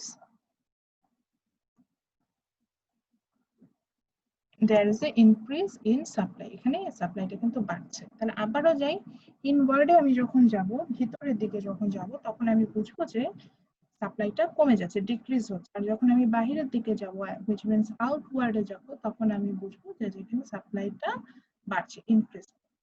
So now find out the reason why the supply curve will change or there will be a shift in the supply curve. So reason গুলো যাই, এখানে হচ্ছে আমি আমার স্লাইডে এটা অ্যাড করি নাই, আপনাদের বইয়েও যেটা হয়েছে যে আমি আমার স্লাইডে অ্যাড করি, বই জিনিসটা হচ্ছে গিয়ে প্যাসেজ আকারে দেওয়া আছে, সো ওখান থেকে আপনারা দেখে নেবেন। আমি রিজন গুলো নিয়ে এখন একটু আলোচনা করি যে রিজন গুলো কারণে আমার সেম প্রাইস থাকার পরও হচ্ছে গিয়ে আমার প্রোডাক্ট প্রোডাক্টের সাপ্লাই বেড়ে যাবে। So the first point is input price. Input price বলতে কি বোঝাচ্ছে, ইনপুট আসলে আমাদের যে ফ্যাক্টরস অফ প্রোডাকশন যেগুলো ছিল, factors of production which is land, labour, capital, এই যে যে তিনটা ফ্যাক্টরস অফ প্রোডাকশন ছিল, এগুলো হচ্ছে গিয়ে আপনার ইনপুট, এদেরকে আমরা ইনপুট বলি। সো দেখেন তো, ইনপুটের দাম যদি মানে র ম্যাটেরিয়ালস এর দাম যদি কম হয়, what will happen there? When the raw material price is poor, which means the cost of production will be poor. আর যদি কস্ট অফ প্রোডাকশন কম হয়, আপনার একটা প্রোডাক্ট তৈরি করতে কম টাকা লাগে, তাহলে কি আপনি বেশি বেশি সাপ্লাই দিতে যাবেন না স্যার? সাপ্লাই কি বাড়াই দিব না তখন? জি ম্যাডাম, জি ম্যাডাম। Common sense. যেমন দেখেন, আমরা জানি যে in Bangladesh we supplying lots of ready-made garments product, তাই না? এটা সাপ্লাই দেই না? জি ম্যাডাম। আচ্ছা, তো তাহলে যদি তাই হয়, তাহলে আপনি চিন্তা করেন তো, আমরা কেন এত বেশি গার্মেন্টস প্রোডাক্ট সাপ্লাই দিচ্ছি? আমরা এত বেশি গার্মেন্টস প্রোডাক্ট সাপ্লাই দিচ্ছি বিকজ অফ আমাদের চিপ ম্যাটেরিয়ালস আছে, র ম্যাটেরিয়ালস কি আমাদের লেবার চিপ, আমাদের কস্টিং পোর। আমাদের যে কাপড় তৈরি করার যে সুতা লাগে বা এগুলো আমাদের দেশেই তৈরি হয়েছে, কস্টিং পোর। এই কারণে কিন্তু আমাদের ইনপুট প্রাইস যখন কমে যাচ্ছে, তখন আমরা অল্প দামে বেশি বেশি সাপ্লাই দিতে পারি, প্রফিট আমার ওইভাবেই চলে আসছে। কিন্তু দেখেন, in the same time USA they can supply lots of R&D product. Why? Because ওরা দেখতে পাচ্ছে যে ওদের লেবার কস্ট অনেক হাই, তারপরে হচ্ছে কি ওদের ওটাকে কি বলে, র ম্যাটেরিয়ালস কম, র ম্যাটেরিয়ালস কম, হ্যাঁ ঠিকই বলেছেন, অ্যাভেলেবল না। হ্যাঁ অ্যাভেলেবল না। সো ওদের কি হচ্ছে, ওদের খরচটা মানে অত্যাধিক বেশি। সো এত অধিক খরচ নিয়ে ওদের পক্ষে আসলে হচ্ছে গিয়ে ম্যানুফ্যাকচার করা সম্ভব না। হ্যাঁ সম্ভব না। এই জন্য ওদের ইনপুট প্রাইস বেশি থাকার কারণে ওরা কিন্তু সাপ্লাই কমিয়ে দিচ্ছে। So it's a common sense. First reason যেটা আমরা বলবো যে Supply প্রাইস কম। লেভেল, হ্যাঁ প্রাইস লেভেল যাই হোক না কেন, আমার যদি ইনপুট প্রাইসটা কম হয়, মানে র ম্যাটেরিয়ালস এর দাম যদি কম হয়, আমি সাপ্লাই মানে আমার কস্ট অফ প্রোডাকশন কমে আসবে, সো আমি সাপ্লাই কি করব, বাড়াই দিব। আর যদি ইনপুট প্রাইস কমে যায়, তখন হচ্ছে কি আমার কস্ট অফ প্রোডাকশন কমে আসবে, তখন হচ্ছে কি সরি উল্টা বলছি, ইনপুট প্রাইস যদি বেড়ে যায়, আমার কস্ট অফ প্রোডাকশনও বাড়বে, তো আমি কিন্তু হচ্ছে কি সাপ্লাইটা কমাই দিব, কোয়ান্টিটি অফ তখন আমি সাপ্লাইটা কমে সাপ্লাই যাবে। দিব। এরপরে যে পয়েন্টটা, সেই পয়েন্টগুলো কিন্তু আপনারা লিখে নেবেন। এরপরে আসছে যেটা, সেটা হচ্ছে কি টেকনোলজি, প্রযুক্তি যেটাকে বলছি, যেটা নিয়ে আমরা ক্লাস করছি সবকিছু। তো সেকেন্ড আমরা যে পয়েন্টটা বলবো, its name is technology. So yes, the supply depends on the technology too. এবং এখানে টেকনোলজি হিসেবে যদি আর একটু বুঝতে চান, তাহলে আসলে কি পয়েন্ট হিসেবে লিখে রাখেন হচ্ছে কি পজিটিভ টেকনোলজি, তাহলে বুঝতে আরো সুবিধা হবে। তো এখানে আসলে বোঝাচ্ছে যে যদি এমন কোনো টেকনোলজি আমরা পাই, অ্যাডাপ্ট করতে পারি, যে যেটাতে হচ্ছে গিয়ে আপনার মানে আমার কস্ট অফ প্রোডাকশন কমাই দিব এই আগের মতনই, যে আমি এমন একটা কিছু করলাম যে কারণে আমার কস্ট অফ প্রোডাকশন কমে আসে, আমার টেকনোলজিটাই এতটা পজিটিভ, তখন যেটা হবে যে তখন আমি বেশি বেশি করে সাপ্লাই দেব। আর যদি এমন কোনো টেকনোলজি আসে যেটা কারণে আমার কস্ট অফ প্রোডাকশনই বেড়ে যাচ্ছে, অনেক বেশি বেড়ে যাচ্ছে, তখন কিন্তু আমি কম সাপ্লাই দিব, আমি এত বেশি সাপ্লাইয়ে যাব না। ফর এক্সাম্পল আমি বলতে পারি যে ধরেন একদম বাংলাদেশ যেহেতু কৃষি প্রধান দেশে, যে আপনাদের কৃষিতে আমি উদ্বুদ্ধ করার চেষ্টা করছি যে কৃষিতে টেকনোলজি নিয়ে আসেন। তো সেখান থেকে আপনারা চিন্তা করতে পারেন এই জিনিসটা, যে দেখেন বাংলাদেশে এক ধরনের যন্ত্র কিন্তু গভর্নমেন্ট দিতেও চেয়েছিল, সেটা হচ্ছে গিয়ে ধান মাড়াই করার যন্ত্র, যেটা দিয়ে খুব সহজে আমরা যে সনাতন পদ্ধতিতে জানি যেভাবে হচ্ছে ধান মাড়াই করে, এইভাবে না, খুব দ্রুত সেক্ষেত্রে ধানটা মাড়াই করা যায়। তো এই ধান মাড়াই করার যন্ত্র যখন ইনভেন্ট হলো, বিলিভ মি, ওই বছর বাংলাদেশে প্রোডাকশন বেড়েছে, আপনার ধানের প্রোডাকশন বেড়েছে। কারণটা কি? কারণ ধান মাড়াই করার যন্ত্র থাকার কারণে ধান তৈরির যে হ্যাসেল, অর্থাৎ ধান থেকে যে চাল তৈরি করা যায় হ্যাসেল, এটা খুব কমে আসছে, এবং খুব সহজে দেখা যাচ্ছে যে মাড়াই করা বা আদার্স কাজগুলো করা যাচ্ছে, যেটা লেবার পাওয়া যায় না, অন্য ঝামেলাগুলো এটা হচ্ছে না। এই কারণে হচ্ছে গিয়ে আমরা তখন কিন্তু হচ্ছে কি ওই বছর আমাদের দেখা গেল কৃষির প্রোডাকশনই বেড়ে গেছে। এবার হ্যাঁ, so there is positive technology, এই কারণে আমার সাপ্লাই কিন্তু বাড়লো। এবার আসি নেগেটিভ কৃষিতে একটা নেগেটিভ টেকনোলজির কথা বলি। সেটা হচ্ছে গিয়ে, আপনারা কি জানেন কিনা ধান কাটার একটা যন্ত্র আছে, এটা কিন্তু কৃষকরা ইউজ করতেও চায় না। ওদেরকে যদি জিজ্ঞাসা করেন বলবে যে ধান কাটা যন্ত্র দিয়ে ধান কাটতে গেলে প্রচুর ধান নষ্ট হয়। ইটস ট্রু, ধান কাটা যন্ত্র দিয়ে কাটতে সময় লাগে এবং ধান নষ্ট হয়। তো ওরা কিন্তু ওইটা হচ্ছে একটা নেগেটিভ টেকনোলজির এক্সাম্পল। ওইটা দিয়ে যদি আমি এখন ধান কাটতে যাই, আমার প্রচুর ধান নষ্ট হবে, আমার কিন্তু সাপ্লাই একটা এফেক্ট ফেলবে। তো মেইনলি আমি যেটা বোঝাতে চাচ্ছিলাম যে যখন আমার পজিটিভ টেকনোলজি যে ধান মাড়াই করা যন্ত্র আসলো, সেম প্রোডাক্টের কিন্তু আমরা দেখতে পাচ্ছি যে আমরা সাপ্লাইটা বাড়াই দিলাম।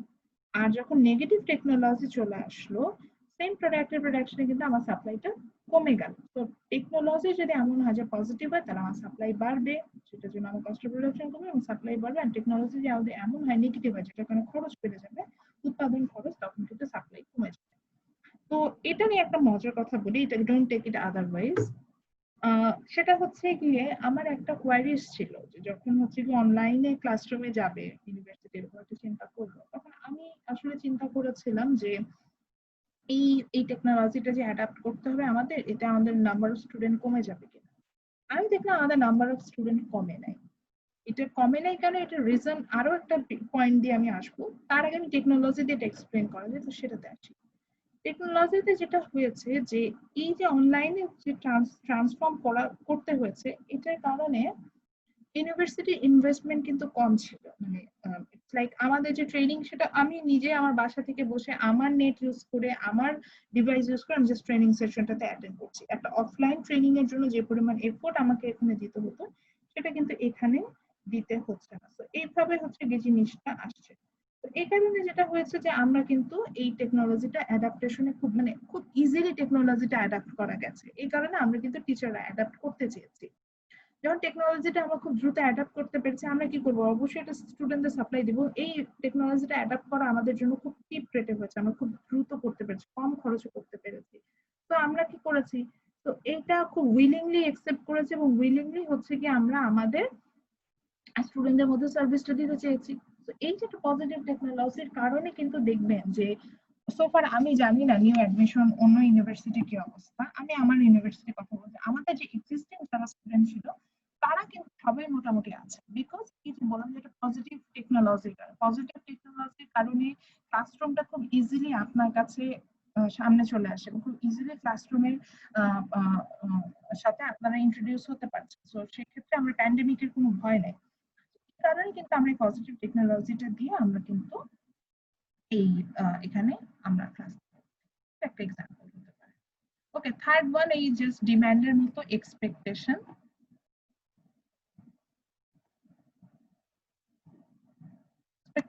আবারও বলছেন, ডিমান্ডে যখন বলছেন তখন বলেছেন এক্সপেকটেশন মিন্স এখানে হবে হচ্ছে expectation for the future price বা ফিউচার। হ্যাঁ, সেম থিং এখানে এরকম যে ফিউচারের জন্য এক্সপেকটেশন যেটা, সেটা ফিউচার প্রাইসের জন্য এক্সপেকটেশন যেটা, সেটা। তো তাহলে কি কথা, তাহলে ধরেন যখন পেঁয়াজ ব্যবসায়ী দিয়ে আসি, পেঁয়াজ ওই যে একটু আগে বলছেন যে যখন পেঁয়াজের দাম অনেক বেশি ছিল, দেখবেন যে প্রত্যেকটা দোকানে পেঁয়াজ পাওয়া যেত এবং পেঁয়াজ ব্যবসায়ীরা আপনার কাছে গেলেই বলতো যে স্যার পেঁয়াজ কেনেন, 1 কেজি কেনেন, 2 কেজি কেনেন। কারণটা কি, ওর এক্সপেকটেশন আছে বা ও জানে যে এখন পেঁয়াজের যা দাম, আর এক সপ্তাহ পরে এই দাম থাকবে না। So it's a very common sense, when the expected future price of a product will fall, then we love to supply more in present. And when the expected future price of a product will high, we love to supply at present less. So like for example, ধরেন এখন দেখবেন যে বাজারে গেলে আম নাই এবং আম দেখা যাবে সেলও করতে যাবে না আপনার কাছে। কারণটা কি, কারণ হচ্ছে গিয়ে যারা আমের সেলার তারা জানে এখন আমের সিজন শেষ হয়ে যাচ্ছে। তো যেই কটা আম আছে এগুলোকে কোল্ড স্টোরেজে রেখে কি করব, প্রিজার্ভ করে রাখি। তাহলে কি হবে যে যখন আমি পরবর্তী সময়ে সেল করবো আমার কিন্তু অনেক প্রফিট হবে, একটা হাই প্রাইসে। এই জন্য প্রেজেন্টে সে কিন্তু কম সেল করছে। কিন্তু মাঝখান দিয়ে যখন হচ্ছে গিয়ে দেখেন প্রাইসটা মোটামুটি একটা মডারেট পর্যায়ে ছিল, যে আপনার হচ্ছে গিয়ে আপনার জানতো যে এটা হচ্ছে গিয়ে, তখন কিন্তু আপনি যে দেখবেন যে বাজারে প্রচুর আম, মানে জানে যে এই দামে মানুষজন কিনবে, তখন কিন্তু প্রচুর আম সেল করে দিচ্ছে, কারণ জানে যে এখন আমের প্রোডাকশনও বেশি, আমের ফিউচার প্রাইস আপাতত বাড়ার কোনো সম্ভাবনা এই মৌসুমের শুরুর দিকে কথা বলছে। ফিউচার প্রাইস আর বাড়ার কোনো সম্ভাবনা নেই, উল্টা হচ্ছে কমে যাওয়ার সম্ভাবনা আছে, তাহলে এখন কি প্রেজেন্টে বেশি বেশি করে সেল করে দিই। তারপর যখন মৌসুম শেষ হয়ে যাচ্ছে, আমের সেলাররা জানে যে আর তো আম পাওয়া যাবে না, তাহলে এখন দাম বাড়বে, তো এই জন্য তারা এখন যতটুকু আম আছে এটা কিন্তু স্টক করে রাখছে। তো ঠিক আছে, যখন আমরা দেখবো যে এক্সপেক্টেড ফিউচার প্রাইস বাড়ার সম্ভাবনা আছে, তখন আমরা প্রেজেন্টে কম কিনবো। আর যখন দেখবো যে এক্সপেক্টেড ফিউচার প্রাইস কমার সম্ভাবনা আছে, তখন আমরা প্রেজেন্টে হচ্ছে মানে কম বিক্রি করব, আর প্রেজেন্টে তখন হচ্ছে কি আমরা বিক্রি করব না। এটাই হচ্ছে কি আমরা সাধারণত করি। যেমন আরো একটা এক্সাম্পল দিতে পারি, এটা যদিও এটার সাথে যায় না, এটা আমাদের ডিমান্ড সাইড থেকে আমি এক্সপ্লেনেশনটা দিতে পারি। বাংলাদেশে এখন কি হচ্ছে, প্রচুর বন্যা হচ্ছে, 1/3 বাংলাদেশ কিন্তু ডুবে গেছে, তাই না? খুব খারাপ অবস্থা, আসলেই খারাপ অবস্থা, আপনাদেরই অনেকের বেশ খারাপ অবস্থা, ছবি দেন দেখি তো। তো দেখেন, এখন যদি দেখবেন যে যাদের মোটামুটি বাবা মারা একটু সচ্ছল, দেখবেন সবার বাসায় 1 কেজি না 1 বস্তা করে চাল কিনে রেখে দিচ্ছে। যদি জিজ্ঞাসা করেন আব্বা আম্মুকে যে চাল কেন কিনে রাখছো, তখন বলবে যে ভবিষ্যতে দাম বেড়ে যেতে পারে। তো ভবিষ্যতে যে দাম বেড়ে যায়, তাহলে কনজিউমার হিসেবে আমাদের কি উচিত, প্রেজেন্টেই বেশি বেশি হচ্ছে গিয়ে চাল কিনে রাখা। কিন্তু অ্যাজ এ সাপ্লায়ার আমার কি মনে হচ্ছে, এখন যেহেতু দাম ভবিষ্যতে দাম বাড়বে, তাহলে চাল কি করে রাখবো, স্টক করে রাখবো না? তো আবার যে দেখবেন যে যারা বড় বড় সাপ্লায়ার আছে, ডিলার আছে, তারা কিন্তু এখন এটা চেষ্টা করছে যে চাল এগুলা যেগুলো পণ্যের দাম বাড়তে পারে সেগুলো কিন্তু তারা সাপ্লাই মজুত করে করে রাখার রাখে, চেষ্টা করছে। হ্যাঁ, স্টক করে রাখছে, যাতে হচ্ছে স্টোর করে রাখে। প্রাইসটা বেড়ে যাচ্ছে, হ্যাঁ বাড়াইতে পারে তারা, এটা করছে। আচ্ছা, লাস্ট আসি যে ম্যাডাম এত কিছু যে বললেন, বাংলাদেশে এগুলা কাজ করে না, বাংলাদেশে এগুলো কাজ করে না। কারণটা কি, ওই যে ডিমান্ডের মতনই একটা বিষয়, সেটা হচ্ছে নাম্বার অফ সেলার। ওখানে ছিল নাম্বার অফ বায়ার, আর এখানে আছে ma'am number of seller. Ma'am 3 নাম্বারটা আবার একটু বলবেন, আচ্ছা, বুঝতে পারিনি। তিন নাম্বারটা আমি বলেছিলাম হচ্ছে expectation for the future price, মানে একটা প্রোডাক্টের প্রাইস কতটুকু হবে ভবিষ্যতে, সেখান থেকে বলছি। তো যদি দেখা যায় একটা প্রোডাক্টের প্রাইস ভবিষ্যতে বাড়বে, এরকম একটা ঘটনা ঘটে, তখন আপনি কি করবেন? অ্যাজ এ সাপ্লায়ার চিন্তা করেন যে একটা প্রোডাক্টের দাম বাড়বে 1 সপ্তাহ পরে, তাহলে কি আপনার এখন বিক্রি করা ভালো না পরের সপ্তাহে বিক্রি করা ভালো? কিছুটা তো 4 নম্বরের মতোই, মানে হ্যাঁ, ফিউচারের কথা ভেবেই তো আমরা সেটা করতেছি। 4 নাম্বার পয়েন্ট আমি এখন এক্সপ্লেন করি নাই, তো আমি জাস্ট আমার মতো করে বলি। দেখেন, এটা খুব কমন সেন্স না, তাহলে 1 সপ্তাহ পরেই বিক্রি করি, যেহেতু জানি 1 সপ্তাহ পরে দাম বাড়বে। অ্যাজ এ সেলার আমি 1 সপ্তাহ পরে বিক্রি করব। অ্যাজ এ সেলার আপনি 1 সপ্তাহ পরে বিক্রি করতে যাবেন। তো এটাই হয় নরমালি, যখন এক্সপেক্টেড ফিউচার প্রাইস আমি দেখি যে বাড়তে পারে বা বাড়ার সম্ভাবনা আছে, তখন প্রেজেন্টে বর্তমানকালে এই যে এখনকার সময় আমি সাপ্লাই কমাই দিই। আর যদি দেখি এক্সপেক্টেড ফিউচার প্রাইস বাড়বে না কমে যাবে, তখন আমি কি করব, প্রেজেন্টে যা আছে সব স্টক আউট করে দেবো, যে নাই ভাই সেল হয়ে যায়, এইরকম হচ্ছে বিষয়টা। জি যেমন ম্যাম, বুঝতে আমের কথা পারছি। বলছিলাম, যে আমের মৌসুমের শুরুতে আমরা জানি যে আরো আম আসবে, তখন আমের দাম এমনিই কমে যাবে, তখন দেখবেন সেলাররা হ্যাঁ, চেষ্টা করে যে, হ্যাঁ বলেন বলেন স্যার। এটা ডিপেন্ড করে ম্যাম, এই এক্সপেকটেশনটা তো ডিপেন্ড করে নাম্বার অফ সাপ্লাইয়ের উপর।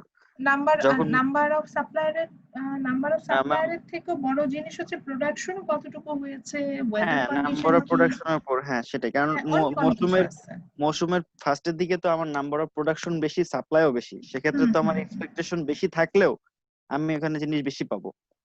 এবং ওইটাই তো বলছি, মানে আমি তো বুঝতেই পারছি যে দাম কমে আসবে। নাম্বার অফ সেলারের কথা যেটা বলছেন, হ্যাঁ মৌসুমের শুরুতে সবাই বিজনেস করতে চায়, নাম্বার অফ সেলার বাড়ে, নাম্বার অফ সেলার বাড়লে এমনি সাপ্লাই বাড়বে, সাপ্লাই বাড়লে এমনি প্রাইস কমে আসবে। তো তখন এক্সপেকটেশনও আমি তখন এক্সপেকটেশন ওয়াইজ আমি তখন প্রেজেন্টেই বেশি সেল করতে যাবো। হ্যাঁ, একটা আরেকটা পয়েন্টের সাথে রিলেভেন্সি আনতে পারবেন, ঠিক আছে। একেবারে মৌসুমের শেষের দিকে, তখন যখন মৌসুমের শুরুতে যারা বিজনেস করে, যারা আম লং নাই। টার্মের জন্য বিজনেসে যায়, হ্যাঁ তারপর বিজনেস ছেড়ে দেয়।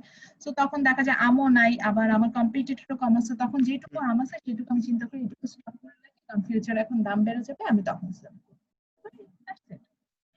তো অলরেডি দেখেন, কি কথা বলেছেন নোটিস করি নাই স্যার, উনি কিন্তু আমাদের এক্সপ্লেন করে দিয়েছে নাম্বার অফ সেলার পয়েন্টটা কিন্তু এক্সপ্লেন হয়ে গেছে এর মাধ্যমে, যে সেটা হচ্ছে যে মার্কেটে যত সেলার থাকবে, মানে যত বেশি মানুষ সেল করতে যাবে, তত বেশি সাপ্লাই বাড়বে।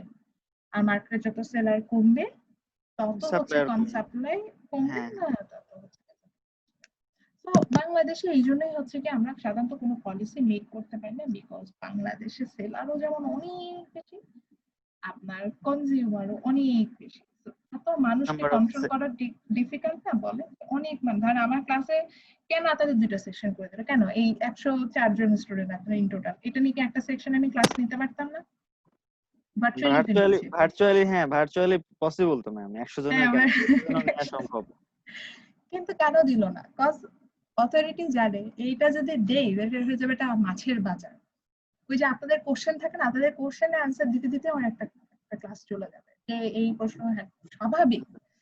তো মানে যে এখানে প্রোডাক্টিভ কিছু পাওয়া যাবে না, একটা মাছের বাজার হয়ে যাবে, এগুলো আউট অফ কন্ট্রোল চলে যাবে। তো সবকিছুর একটা মানে একটা নাম্বার থাকে, যে বেশি নাম্বার হলে তখন সেটাকে আসলে আউট অফ কন্ট্রোল করা যায়। তো বাংলাদেশে এই জন্য কোনো পলিসি বা কোনো কন্ট্রোল কিছু করা যায় না, এই কারণে যে বাংলাদেশে এত বেশি সেলার, যে 10 জন সেলার হলে যেভাবে কন্ট্রোল করা যায়, তা যখন 1 কোটি সেলার তখন সেখানে আসলে কিন্তু 1 কোটি সেলার, 1 কোটি সেলারের জন্য আমরা কিন্তু সেভাবে মার্কেটটা কন্ট্রোল। বাংলাদেশের প্রেক্ষাপটে দিন শেষে ওই ডিপেন্ডস অন ফুললি গড, হ্যাঁ আল্লাহর উপর ডিপেন্ডেন্ট। হ্যাঁ সেটা ছাড়া আল্লাহ যে যা করবে এরকম একটা অবস্থা হয়ে যায়। আমি জাস্ট বৈরুতের তো আপনারা দেখেছেনই যে ম্যাসিভ এক্সপ্লোশন যেটা হয়েছে, বিলিভ করেন আমি এত ভয় পেয়েছি দেখে। আমি চিন্তা করলাম ঢাকা শহরে যদি এরকম একটা হয় কি অবস্থা হবে। লেবানন তো আমাদের মতো কনজাস্টেড কোনো মানে ইয়া না, কান্ট্রি না, বা ওদের সিটিটা অত কনজাস্টেড না, but they are well off এক কান্ট্রি। আমাদের দেশের মতো এত ইয়াও না। তো সেই দেশে আমি দেখলাম বিল্ডিং গুলো কত ফাঁকা ফাঁকা, পাশে দেখেন একটা হাই, যেখানে আপনার এক্সপ্লোশনটা হয়েছে পাশে একটা হাই রাইজ বিল্ডিং ছিল, ওই বিল্ডিংটার কিন্তু কিছু হয় নাই। বাংলাদেশের হাই রাইজ বিল্ডিং গুলো যেভাবে বানায়, ও মাই গড, ভাবলেই ভয় লাগে। ওদের যে এক্সপ্লোশন যে এনার্জেটিক যে বাতাসটা, এই বাতাসে মনে হয় আমাদের গ্রিন ট্রিন সব ভেঙে যেত। হ্যাঁ শুধু হইলে ম্যাডাম ঢাকা শহর খুঁজে পাওয়া যাবে না। ঢাকা, ওরা বলতেছে ওদের 40% ড্যামেজ হয়েছে, ঢাকা শহরে হলে ঢাকা শহরের 100% ড্যামেজ হয়ে যাবে। হ্যাঁ এইরকম সিরিয়াসলি ম্যাম, seriously? সেকেন্ড অথবা থার্ড এক্সপ্লোরেশন যেটা ওটা মানে ম্যাসিভ ছিল। আমার লাইফে এরকম কিছু দেখি নাই, মানে আগ্নেয়গিরির অগ্নুৎপাত মনে হয় এরকম একটা। আমি হচ্ছে নিউজ আমি তো খুবই কম দেখি, বিকজ আমার কাছে এটা আমি হচ্ছে আনপ্রোডাক্টিভ কাজ করি। হ্যাঁ জি ম্যাম, অবশ্যই। মানে ওটা ওই সেন্সে আমি এটাকে কাউকে মোটিভেটেড করছি না, আমার জাস্ট আমার সেজ টিভিটা ম্যাম দেখা আসলে আমার নিউজ তো না, আমরা এখন নিউজ দিলে মনে করে আছে একটু ব্যাড নিউজ শুনে আসি, নিউজ শোনা হয় না। তো আনপ্রোডাক্টিভ কাজ মনে হয়, আমি টিভিটা কম দেখি। আমার যদি নিউজ দেখার ইচ্ছা হয় আমি সরাসরি ধরেন বিবিসি বা ওদের ইয়াতে চলে যাই, পেজে চলে যাই, ওয়েবসাইটে চলে যাই, ওখান থেকে দেখে নিই। তো কালকে আমি যখন ফেসবুকে যে প্রে ফর বৈরুত এরকম একটা ইয়া আসছে হ্যাশট্যাগ, ওইটা থেকে আমি বিবিসিতে ঢুকে যখন আমি এটা দেখেছি, দেখে সাথে সাথে আমি টিভি মানে আমি তো ওটাই বললাম, দেখে আমার না কোনো মাথা কাজ করছে না। ফার্স্ট আমি চিন্তা এক জায়গায় বলতেছি আতশবাজি থেকে এটা হচ্ছে, কিন্তু আতশবাজি থেকে এত বড় এক্সপ্লোশন হওয়া পসিবল না, তাহলে পুরো একটা কারখানা হচ্ছে গিয়ে আপনার ব্লাস্ট হয়ে গেছে। তখন ওইটাই মনে হলো যে এরকম কেমিক্যাল কারখানা ঢাকা শহরে প্রচুর আছে, পুরান ঢাকার দিকে, সেখানে যদি এই ধরনের কিছু হয় সেক্ষেত্রে আমাদের আসলে কি হবে, উই ডোন্ট নো। তারপরে আমরা বেশিটা উন্নত না। ওই জন্যই তো ম্যাম বললাম দিন শেষে আমাদের ডিপেন্ডেন্সি অন ফুললি আল্লাহ। আচ্ছা, সো যারা হচ্ছেন গিয়ে শিফটিং সাপ্লাই এটা যারা ড্র করেছেন খুবই ভালো, না ড্র করলেও এটা একটা স্ক্রিনশট নিয়ে নেন, যাতে পরবর্তীতে সময় সুযোগ বুঝে নিজে হচ্ছে গিয়ে ড্র ম্যাডাম এটা কি 4 নম্বর পর্যন্ত নাকি আরো আছে? না, এই 4টা পয়েন্ট দিয়ে আমরা হচ্ছে শিফটিং তাহলে একটা সাপ্লাইটাকে screenshot এক্সপ্লেন করব। নিয়েছেন সবাই স্ক্রিনশট? আমি হচ্ছে তাহলে এটা রিমুভ জি, ম্যাডাম। করব এবং করে আমি দেখাবো যে আমি এটা বই এখন আমি লিখে নিয়েছি। আচ্ছা আমি এটা বইয়ে চলে যাবো, যে এখন আমরা আসলে বইয়ের কোথা থেকে পড়ছি। আচ্ছা ম্যাম, নাম্বার অফ সেলারটা একটু আরেকটু নাম্বার বোঝানো অফ সেলার যেটা বলেছিলাম, যে যদি মার্কেটে সেলার বাড়ে তাহলে আপনার সাপ্লাই বাড়বে। যেমন সিম্পল চিন্তা করেন, 10 জন সেলার ধরেন প্রত্যেকজন সেলার 1 কেজি করে চাল সেল করে, তাহলে 10 জন সেলার সেল করতে পারবে 10 কেজি চাল। এখন যদি আপনার দেশে 1 কোটি সেলার হয়, 1 কোটি সেলার কতটুকু চাল সেল করবে? 1 কোটি কেজি চাল সেল করবে। বিষয়টা অনেকটা এরকম। নাম্বার অফ সেলার মার্কেটে যত বাড়বে সাপ্লাই তত বাড়বে, নাম্বার অফ সেলার কমবে সাপ্লাই কমে আসবে। যেমন ইউএস এর মার্কেট কন্ট্রোল করা সোজা, কারণ ওদের সেলার কম, according to their area their population is poor, so ওদের মার্কেটও কন্ট্রোল করা সহ ওদের সাপ্লাই কম। কিন্তু আমাদের দেশ যেতটুকু এরিয়া সেখানে মানে পপুলেশন অনেক বেশি হাই, সেখানে কন্ট্রোল করা পসিবল না। আচ্ছা, আমি এটাই চাচ্ছি না আপনাদের বইয়ের এই যে দেখেন সাপ্লাই, আমি এখান থেকে কিন্তু করিয়েছি। এই যে দেখেন quantity supply, law of supply সব এখানে আছে। ইভেন বইয়েরই এই ইমেজটা ইউজ করেছি, ছবি আঁকতে। এই যে ইমেজটা আমি এখানে দেখতে পাচ্ছি, এই ইমেজটাই আমি আমার স্লাইডে দিয়েছি, আপনাদের সাথে যে স্লাইডটা আমার শেয়ার করা আছে সেখানে। দেন এই যে যে রিজন গুলো আছে যে কারণে আমার সাপ্লাইটা চেঞ্জ হবে, সেই রিজন গুলো আবার এখানে লেখা আছে যে শিফট ইন সাপ্লাই, এখান থেকে রিজন গুলো দেওয়া আছে। তো সবগুলো এক্সপ্লেনেশন আপনারা পাবেন। নেক্সট আমরা যে টপিকটা পড়বো হুইচ ইজ ইকুইলিব্রিয়াম, এটা আমি বই থেকেই পড়াচ্ছি। তো তারপর আমার স্লাইডে জাস্ট ইকুইলিব্রিয়ামের ইমেজটা আছে বলে আমি একটু ইমেজটা দেখানোর জন্য গেলাম। সরি, আমি ওখানে একটু যাচ্ছি। তো এরপর আমরা যেটা পড়বো এই চ্যাপ্টারের last topic which is equilibrium, সাম্যাবস্থা। তো আমরা তো যেহেতু সায়েন্সের স্টুডেন্ট, আমরা এটা জানি যে ইকুইলিব্রিয়াম বলতে আমরা কি বুঝি, যে যখন একটা ইকুয়েশনের ফরওয়ার্ড প্রেসার এন্ড ব্যাকওয়ার্ড প্রেসারটা সেম হয় তখন আমরা কি ইকুইলিব্রিয়াম বলি না? বা দুই পাশের ওয়েটটা যখন সেম হয়ে যায়, তাই না? তখন আমরা তখন আমরা সেটাকে কিন্তু ইকুইলিব্রিয়াম বলি। তো এবার আসি ইকোনমিক্সে আবার ইকুইলিব্রিয়াম কোত্থেকে আসলো, তার হয়তো প্রশ্ন আসতেই পারে। এই জন্য দেখেন আমি দুটো ডিফারেন্ট কালার দিয়ে ড্র করেছি, like green color shows the demand curve and the blue color shows the supply curve. So when they passes to each other, a green আর blue colorটা যখন দুজনকে পাস করে যাচ্ছে, দেখেন there is a balancing, একটাই point যেখানে তারা পাস করে যাচ্ছে, এবং সেই পয়েন্টে আমরা দেখতে পাচ্ছি কোয়ান্টিটি সাপ্লাইডও যা, মানে কোয়ান্টিটিটা যা সাপ্লাই কার্ভের জন্য ডিমান্ড কার্ভের জন্য তা, আবার প্রাইসটাও সাপ্লাই কার্ভের জন্য যা ডিমান্ড কার্ভের জন্য তা। In the point where the quantity supplied is just equal the quantity demand, or the price level is just equal for both of the factor, that situation or that point is called equilibrium.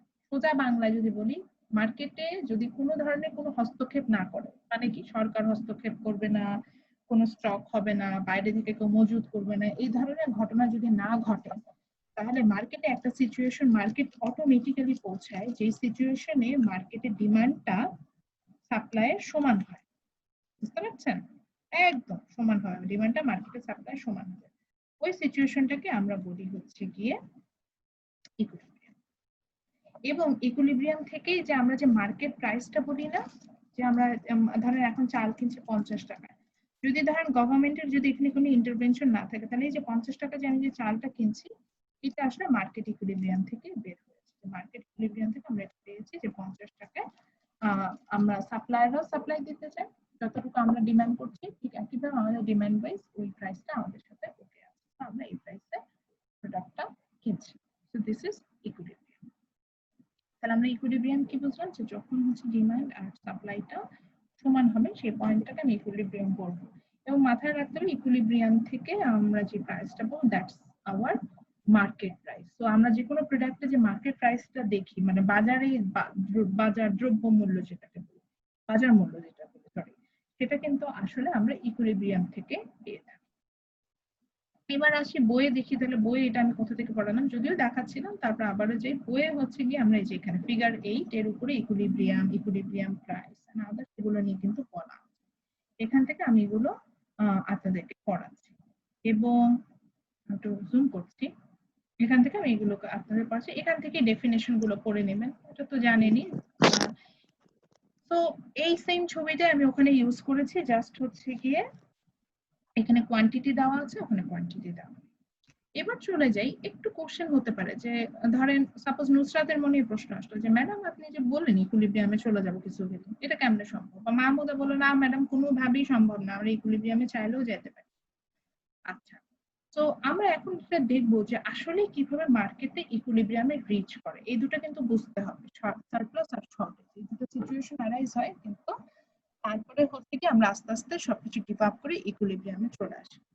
So for example, suppose that the price level is আমি class নিচ্ছি পরে কথা বলবো। Suppose that the price level is above than the equilibrium price, যেমন আমরা যে a number ছবিতে দেখতে পাচ্ছি, here the equilibrium price is $2, এই যে from the passing point of demand and supply we have find out the equilibrium price is $2. Suppose government set the price rate above it like $2.5, একটু দাম বেশি, Now at higher point, what we have find out that higher point price passes the demand and supply curve, these two red dotted points.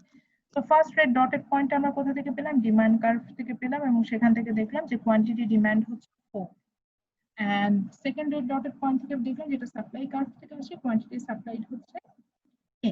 So what happening here, obviously at higher price আমরা কি করব, আমরা demand কম করব না স্যাররা, জি ma'am.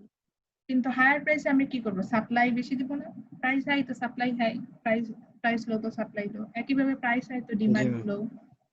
এখন কি হবে, তাহলে বাজারে যাই, ধরেন এটা একটা আইসক্রিম ফ্যাক্টরি, আইসক্রিম মার্কেটের কথা বলছি, বাজারে হাই প্রাইসে মানে ইকুইলিব্রিয়ামের উপরে প্রাইস চলে আসলো, সো বাজারে কি হলো, আইসক্রিমের সাপ্লাই বেড়ে গেল 10টা, কিন্তু আইসক্রিম Demand কেনার কম। মতো মানুষ আছে মাত্র 4 জন, তাহলে কি হবে, বাকি 6টা আইসক্রিম কি হবে, নষ্ট হয়ে যাওয়ার কথা না, মানে কি মার্কেটে অতিরিক্ত প্রোডাক্ট চলে আসলো না। সো এই সিচুয়েশনটাকে আমরা বলি হচ্ছে কি surplus. That means that above equilibrium the situation arises, it's called surplus. যেমন আমাদের দেশে অনেক সময় দেখি না আমরা যে আলু নষ্ট হয়ে যাচ্ছে, দুধ ঢেলে ফেলে দিচ্ছে রাস্তাঘাটে, এরকম যে টিভিতে নিউজ আসে, তখন আসলে কি হয়, সারপ্লাস হয়েছে, আমার যতটুকু ডিমান্ড ছিল তার থেকে বেশি সাপ্লাই চলে আসছে, এই কারণে প্রোডাক্ট নষ্ট হচ্ছে, কারণ কেনার মতো মানুষ নেই।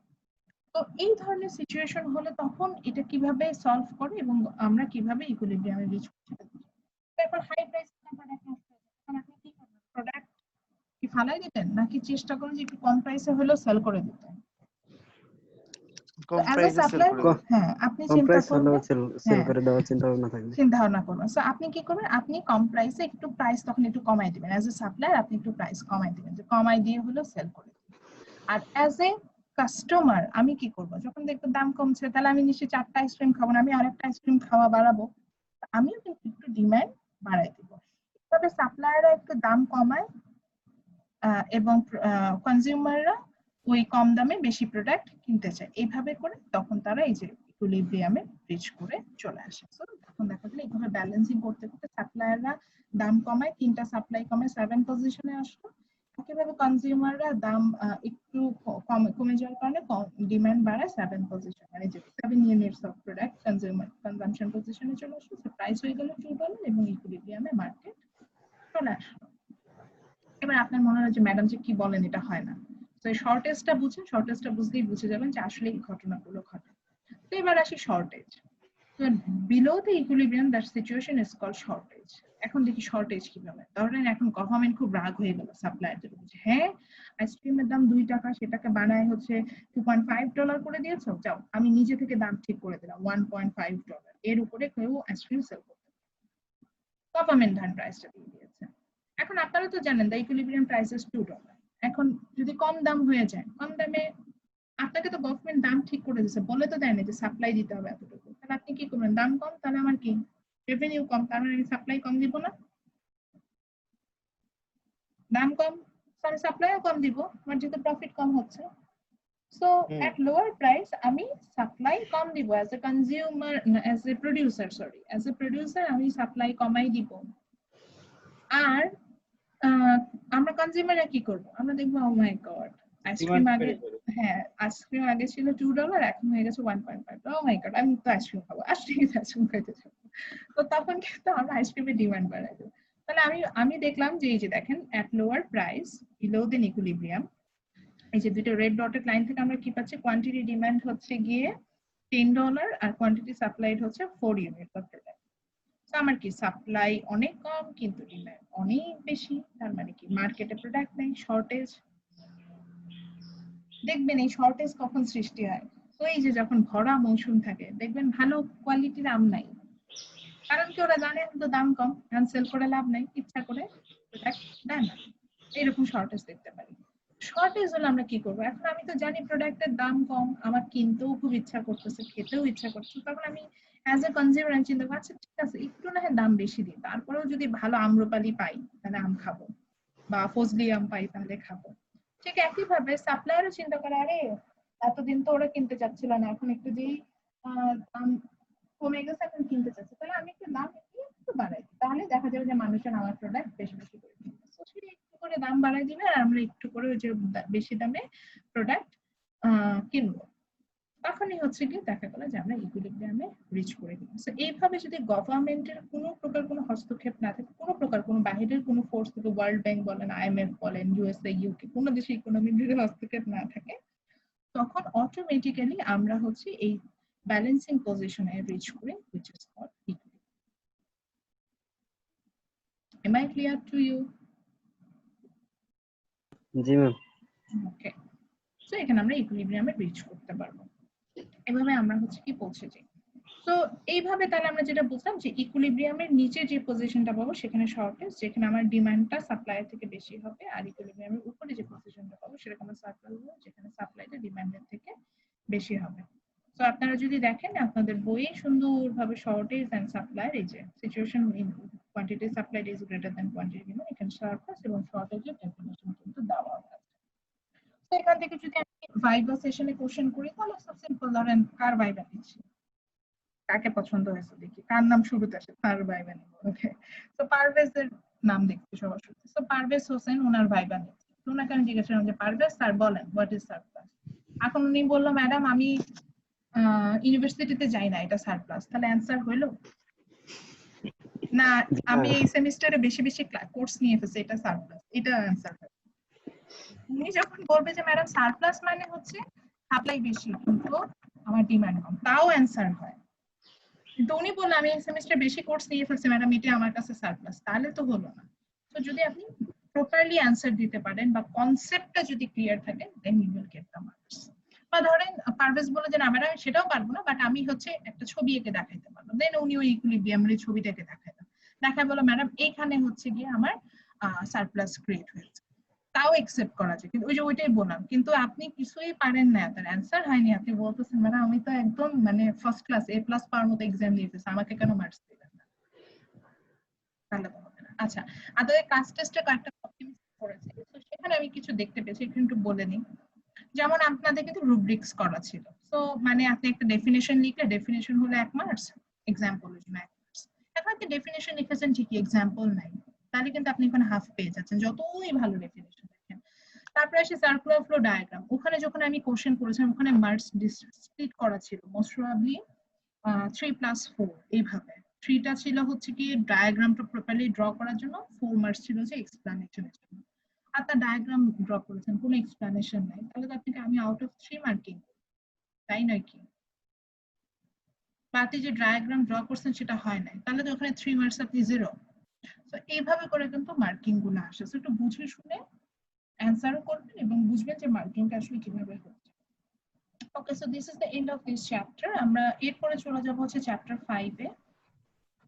This is our last chapter for midterm examination. আমি যাই করি সবটাই প্রিন্সিপাল যে করেছিলাম 10 প্রিন্সিপাল সবগুলোর সাথে এই হচ্ছে সবই রিলেটেড। অ্যাডজাস্ট করা যায়। ইয়েস, এটাই হচ্ছে মজা যে যেমন হচ্ছে ইকোনমিক সাপ্লাই কার্ভে 4টা পড়লাম, যেমন ইনপুট প্রাইস, এগুলো 10 প্রিন্সিপালের যে 4th প্রিন্সিপালটা করেছিলাম প্রিকন response, respond to the incentive, yeah এগুলোই আমরা অ্যাপ্লাই করতেছি। অ্যাপ্লাই করছে।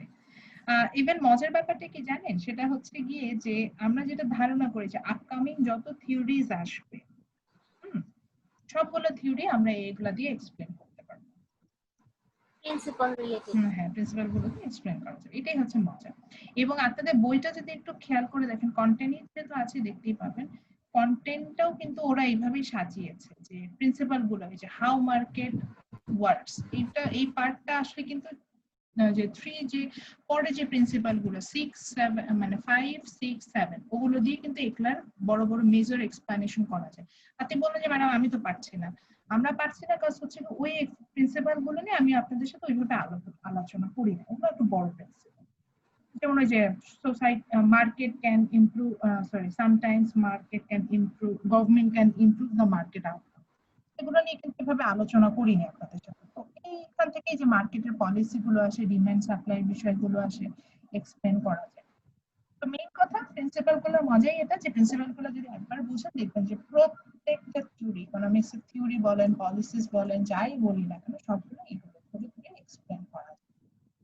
আচ্ছা, এবার আসি হচ্ছে কি আমরা লাস্ট যেটাতে যাব সেটা হচ্ছে আমাদের নেক্সট মানে লাস্ট যে চ্যাপ্টারটা বাকি আছে which is elasticity। আমি এটা আজকে পড়াবো না, আমি জাস্ট একটু গো থ্রু করে রাখছি। আর আজকে যারা ডি এর সাথে ক্লাস করতে চান করতে পারেন। পারেন চাইলে। ওদের সাথে আমার 4:30 থেকে ক্লাস আছে। তো ওদের ক্লাসে আমি আসলে ইলাস্টিসিটিটা স্টার্ট করবো। This is our last chapter. জি বলেন। জি স্যার বলেন। এটা আমাদের কোনো গত মানডেতে যে আমাদের ক্লাসটা হয় না, ওইটার মেকআপ ক্লাসটা মেকআপ ক্লাসটা, হ্যাঁ ওটার মেকআপ ক্লাসটা আমি ফ্রাইডেতে নিব। এন্ড ফ্রাইডেতে আমি আগে শিডিউল ক্রিয়েট করব আপনার জুমে। এখন কারণ আমি চাইলে প্রায়র নোটিশ ছাড়াই মানে ওদের ওখানে শিডিউল ক্রিয়েট করা ছাড়া নিতে পারি না। তো আমি নিজে আগে শিডিউল ক্রিয়েট করে নিব, করে দেখবো যখন হচ্ছে কি শিডিউলটা ক্রিয়েট করা যাচ্ছে তখন হচ্ছে কি আপনার ক্লাসটা বুঝাতে পেরেছি। আচ্ছা ঠিক আছে। তো যদি সকালে হয় সকালে নিলে একদম সকালে নেবো, লাইক 10টা থেকে ধরেন 11:30। আমরা হলে বিকালে নেবো 3টা থেকে 4:30। এই দুটো টাইমের মধ্যে একটা টাইম আমার নেওয়ার ইচ্ছা। ম্যাম ঈদ কেমন কাটলো? আমার ঈদ আচ্ছা পরে বোরিং। ম্যাম আমাদের সিটির রেজাল্টটা জানাবেন কবে? আচ্ছা সিটির রেজাল্ট হচ্ছে গিয়ে আপনারটা স্পেসিফিকলি যদি আমি দেখে ফেলি, আমি মার্কস ইনপুট দিয়ে দিচ্ছি, তখন আপনার কাছে মেইল যাবে, আপনি নিজেই দেখতে পাবেন যে কত মার্কস পেয়েছেন। চেষ্টা করব দ্রুত দিতে, যাতে মিড টার্মের আগে পেয়ে যান। আর অ্যাসাইনমেন্টটা কালকে দিব, কালকে অথবা আর ম্যাম শুক্রবার। সিটি যেটা দিছি ওটা তাড়াহুড়া করে লিখি, তো হাতের লেখা হয়তো ভালো হয় নাই টাইমের জন্য। হাতের লেখা ফ্যাক্টর না, মোবাইলের ক্যামেরাও ভালো না। হাতের লেখা ফ্যাক্টর না আমার জন্য। হাতের লেখা ভালো হয় না, মোটা হয়ে হৃদয় হাতের লেখা ফ্যাক্টর না, বাট আপনি যদি একদমই আপনার ইমেজটা দেখে আমি না বুঝতে পারি, তখন হচ্ছে এখানে আপনার কম্পেনসেশন চলে আসবে। যে এখন আপনার খাতাই আমি দেখে পড়তে পারছি না, তাহলে মার্কস না এমন ওরকম না। বাট ঠিক আছে, ক্যামেরা তো ভালো না, অন্য কারো মোবাইল ইউজ করি তো এই কারণে মাঝে মাঝে এই কারণে একটা একটু হালকা একটা একটু ভুলা হয়ে গেছে, পরে কি করে দিতে চাইছিলাম সময় ছিল না। আমি বুঝতে পেরেছি, আমি একটু বলে দিচ্ছি। হ্যান্ডরাইটিং এর জন্য আমি কখনো মার্কস কাটি না, স্পেলিং মিস্টেকের জন্য আমি কখনো মার্কস কাটি না। কিন্তু ওইটা আমি বলছিলাম যে খাতা, আমি এমন একটা খাতা পেয়েছি আপনাদের কোর্সে না, অন্য একটা কোর্সে, সেই খাতায় সে ছবিটা এমন রেঞ্জ থেকে তুলছে, আমি খাতা জুম করে ওই ছবিটা জুম করে আমি পড়তে পারি না খাতার মধ্যে কি লিখেছে। মানে আর একটা পেজ একটু হইছে তা পড়তে পারবেন, অসুবিধা নেই, পড়া যায়। তো এরকম কেসে আমি তার খাতাই পড়তে পারলাম না, তাহলে আমি তাকে মার্কস, আমি তাকে পার্সোনালি মেসেজও করেছি যে আপনি যে ছবি আপলোড করেছেন আমি রিড করতে পারি না, সো এখানে আমি আসলে আপনাকে মার্কস দিব। বিষয়টা এরকম। তো যদি ওরকম সিচুয়েশন হয় সেক্ষেত্রে আমি অফসেট পেপার ছিল না তো, এই কারণে খাতায় লিখছিলাম। খাতায় লেখেন, অফসেট পেপারে লেখেন, ইভেন হচ্ছে গিয়ে বুঝে ছাড়ছিলাম না, দুই পাতায় লিখছিলাম তাড়াহুড়া করে সময় তো। আচ্ছা ঠিক আছে, লিখছিলাম কিন্তু যা লিখবেন সেটার উপরে মার্কস পাবেন, এবং প্ল্যাগারিজম করলে সেভাবে কম্পেনসেশন এই যায়। ঠিক আছে ঠিক আছে। সো নেক্সট ক্লাসে আমরা ইলাস্টিসিটি পড়ব। আচ্ছা আপনারা কি কালকে ফ্রি আছেন? থার্সডেতে কালকে এক্সাম নেই। না ম্যাডাম কালকে ক্লাস আছে। কালকে 1:30 থেকে 3টা ফ্রি আছেন? না ম্যাডাম না ম্যাম, কালকে হচ্ছে এক্সাম আছে, এক্সামের পর হচ্ছে আবার তার এক্সট্রা ক্লাস নিবে, আমাদের শিডিউল করে দিয়েছে। আচ্ছা ঠিক আছে, তাহলে আমি ফ্রাইডেতেই ক্লাসটা নিচ্ছি, কারণ কালকে তো আমার প্রফেসর স্যারের সাথেও মিটিং আছে। ঠিক আছে, তাহলে নেক্সট ক্লাসে আমরা ইলাস্টিসিটির উপরে স্টাডি করব। আমাদের একটা ক্লাস বাকি আছে ইনশাআল্লাহ, ইলাস্টিসিটির উপরে আমরা স্টাডি করব। এবং আচ্ছা ফ্রাইডেতে না হলে তো স্যাটারডেতে তো পারবেন? জি ম্যাম পারবো, সমস্যা। আচ্ছা ঠিক আছে, বেশি লেট হয়ে যাবে তারপর আমার মিট সামনে। হ্যাঁ আমি চেষ্টা করব, কারণ থার্সডে যেতে পারছি না, ফ্রাইডে আমার আবার আরেকটা কোর্সের এক্সট্রা ক্লাস দেওয়া। আচ্ছা হোয়াটএভার, এটা ইটস নট এ বিগ। তাহলে আমাদের হচ্ছে গিয়ে ইনশাআল্লাহ নেক্সট ক্লাসে ইলাস্টিসিটির উপর ক্লাস করব। এটাই হচ্ছে কথা। তাহলে সবাই ভালো থাকবেন। আর অ্যাসাইনমেন্টটা নিয়ে নিশ্চয়ই কোয়ারিজ ক্লিয়ার? অ্যাসাইনমেন্ট পেয়ে গেলে তাহলে আপনাদের অ্যাসাইনমেন্ট একটু পরে দিতে হবে, ক্লাসটা শেষ করার পরে আমি অ্যাসাইনমেন্ট। ঠিক আছে, তাহলে সবাই ভালো থাকেন, ইনশাআল্লাহ নেক্সট ক্লাসে দেখা হবে। আর আমি টাইমিংটা যে গুগল ক্লাসরুমে দিয়ে দিব আপনাদের নিজেদের। আসসালামু আলাইকুম ম্যাডাম। ম্যাম আসসালামু আলাইকুম। ওকে ম্যাম, আসসালামু আলাইকুম।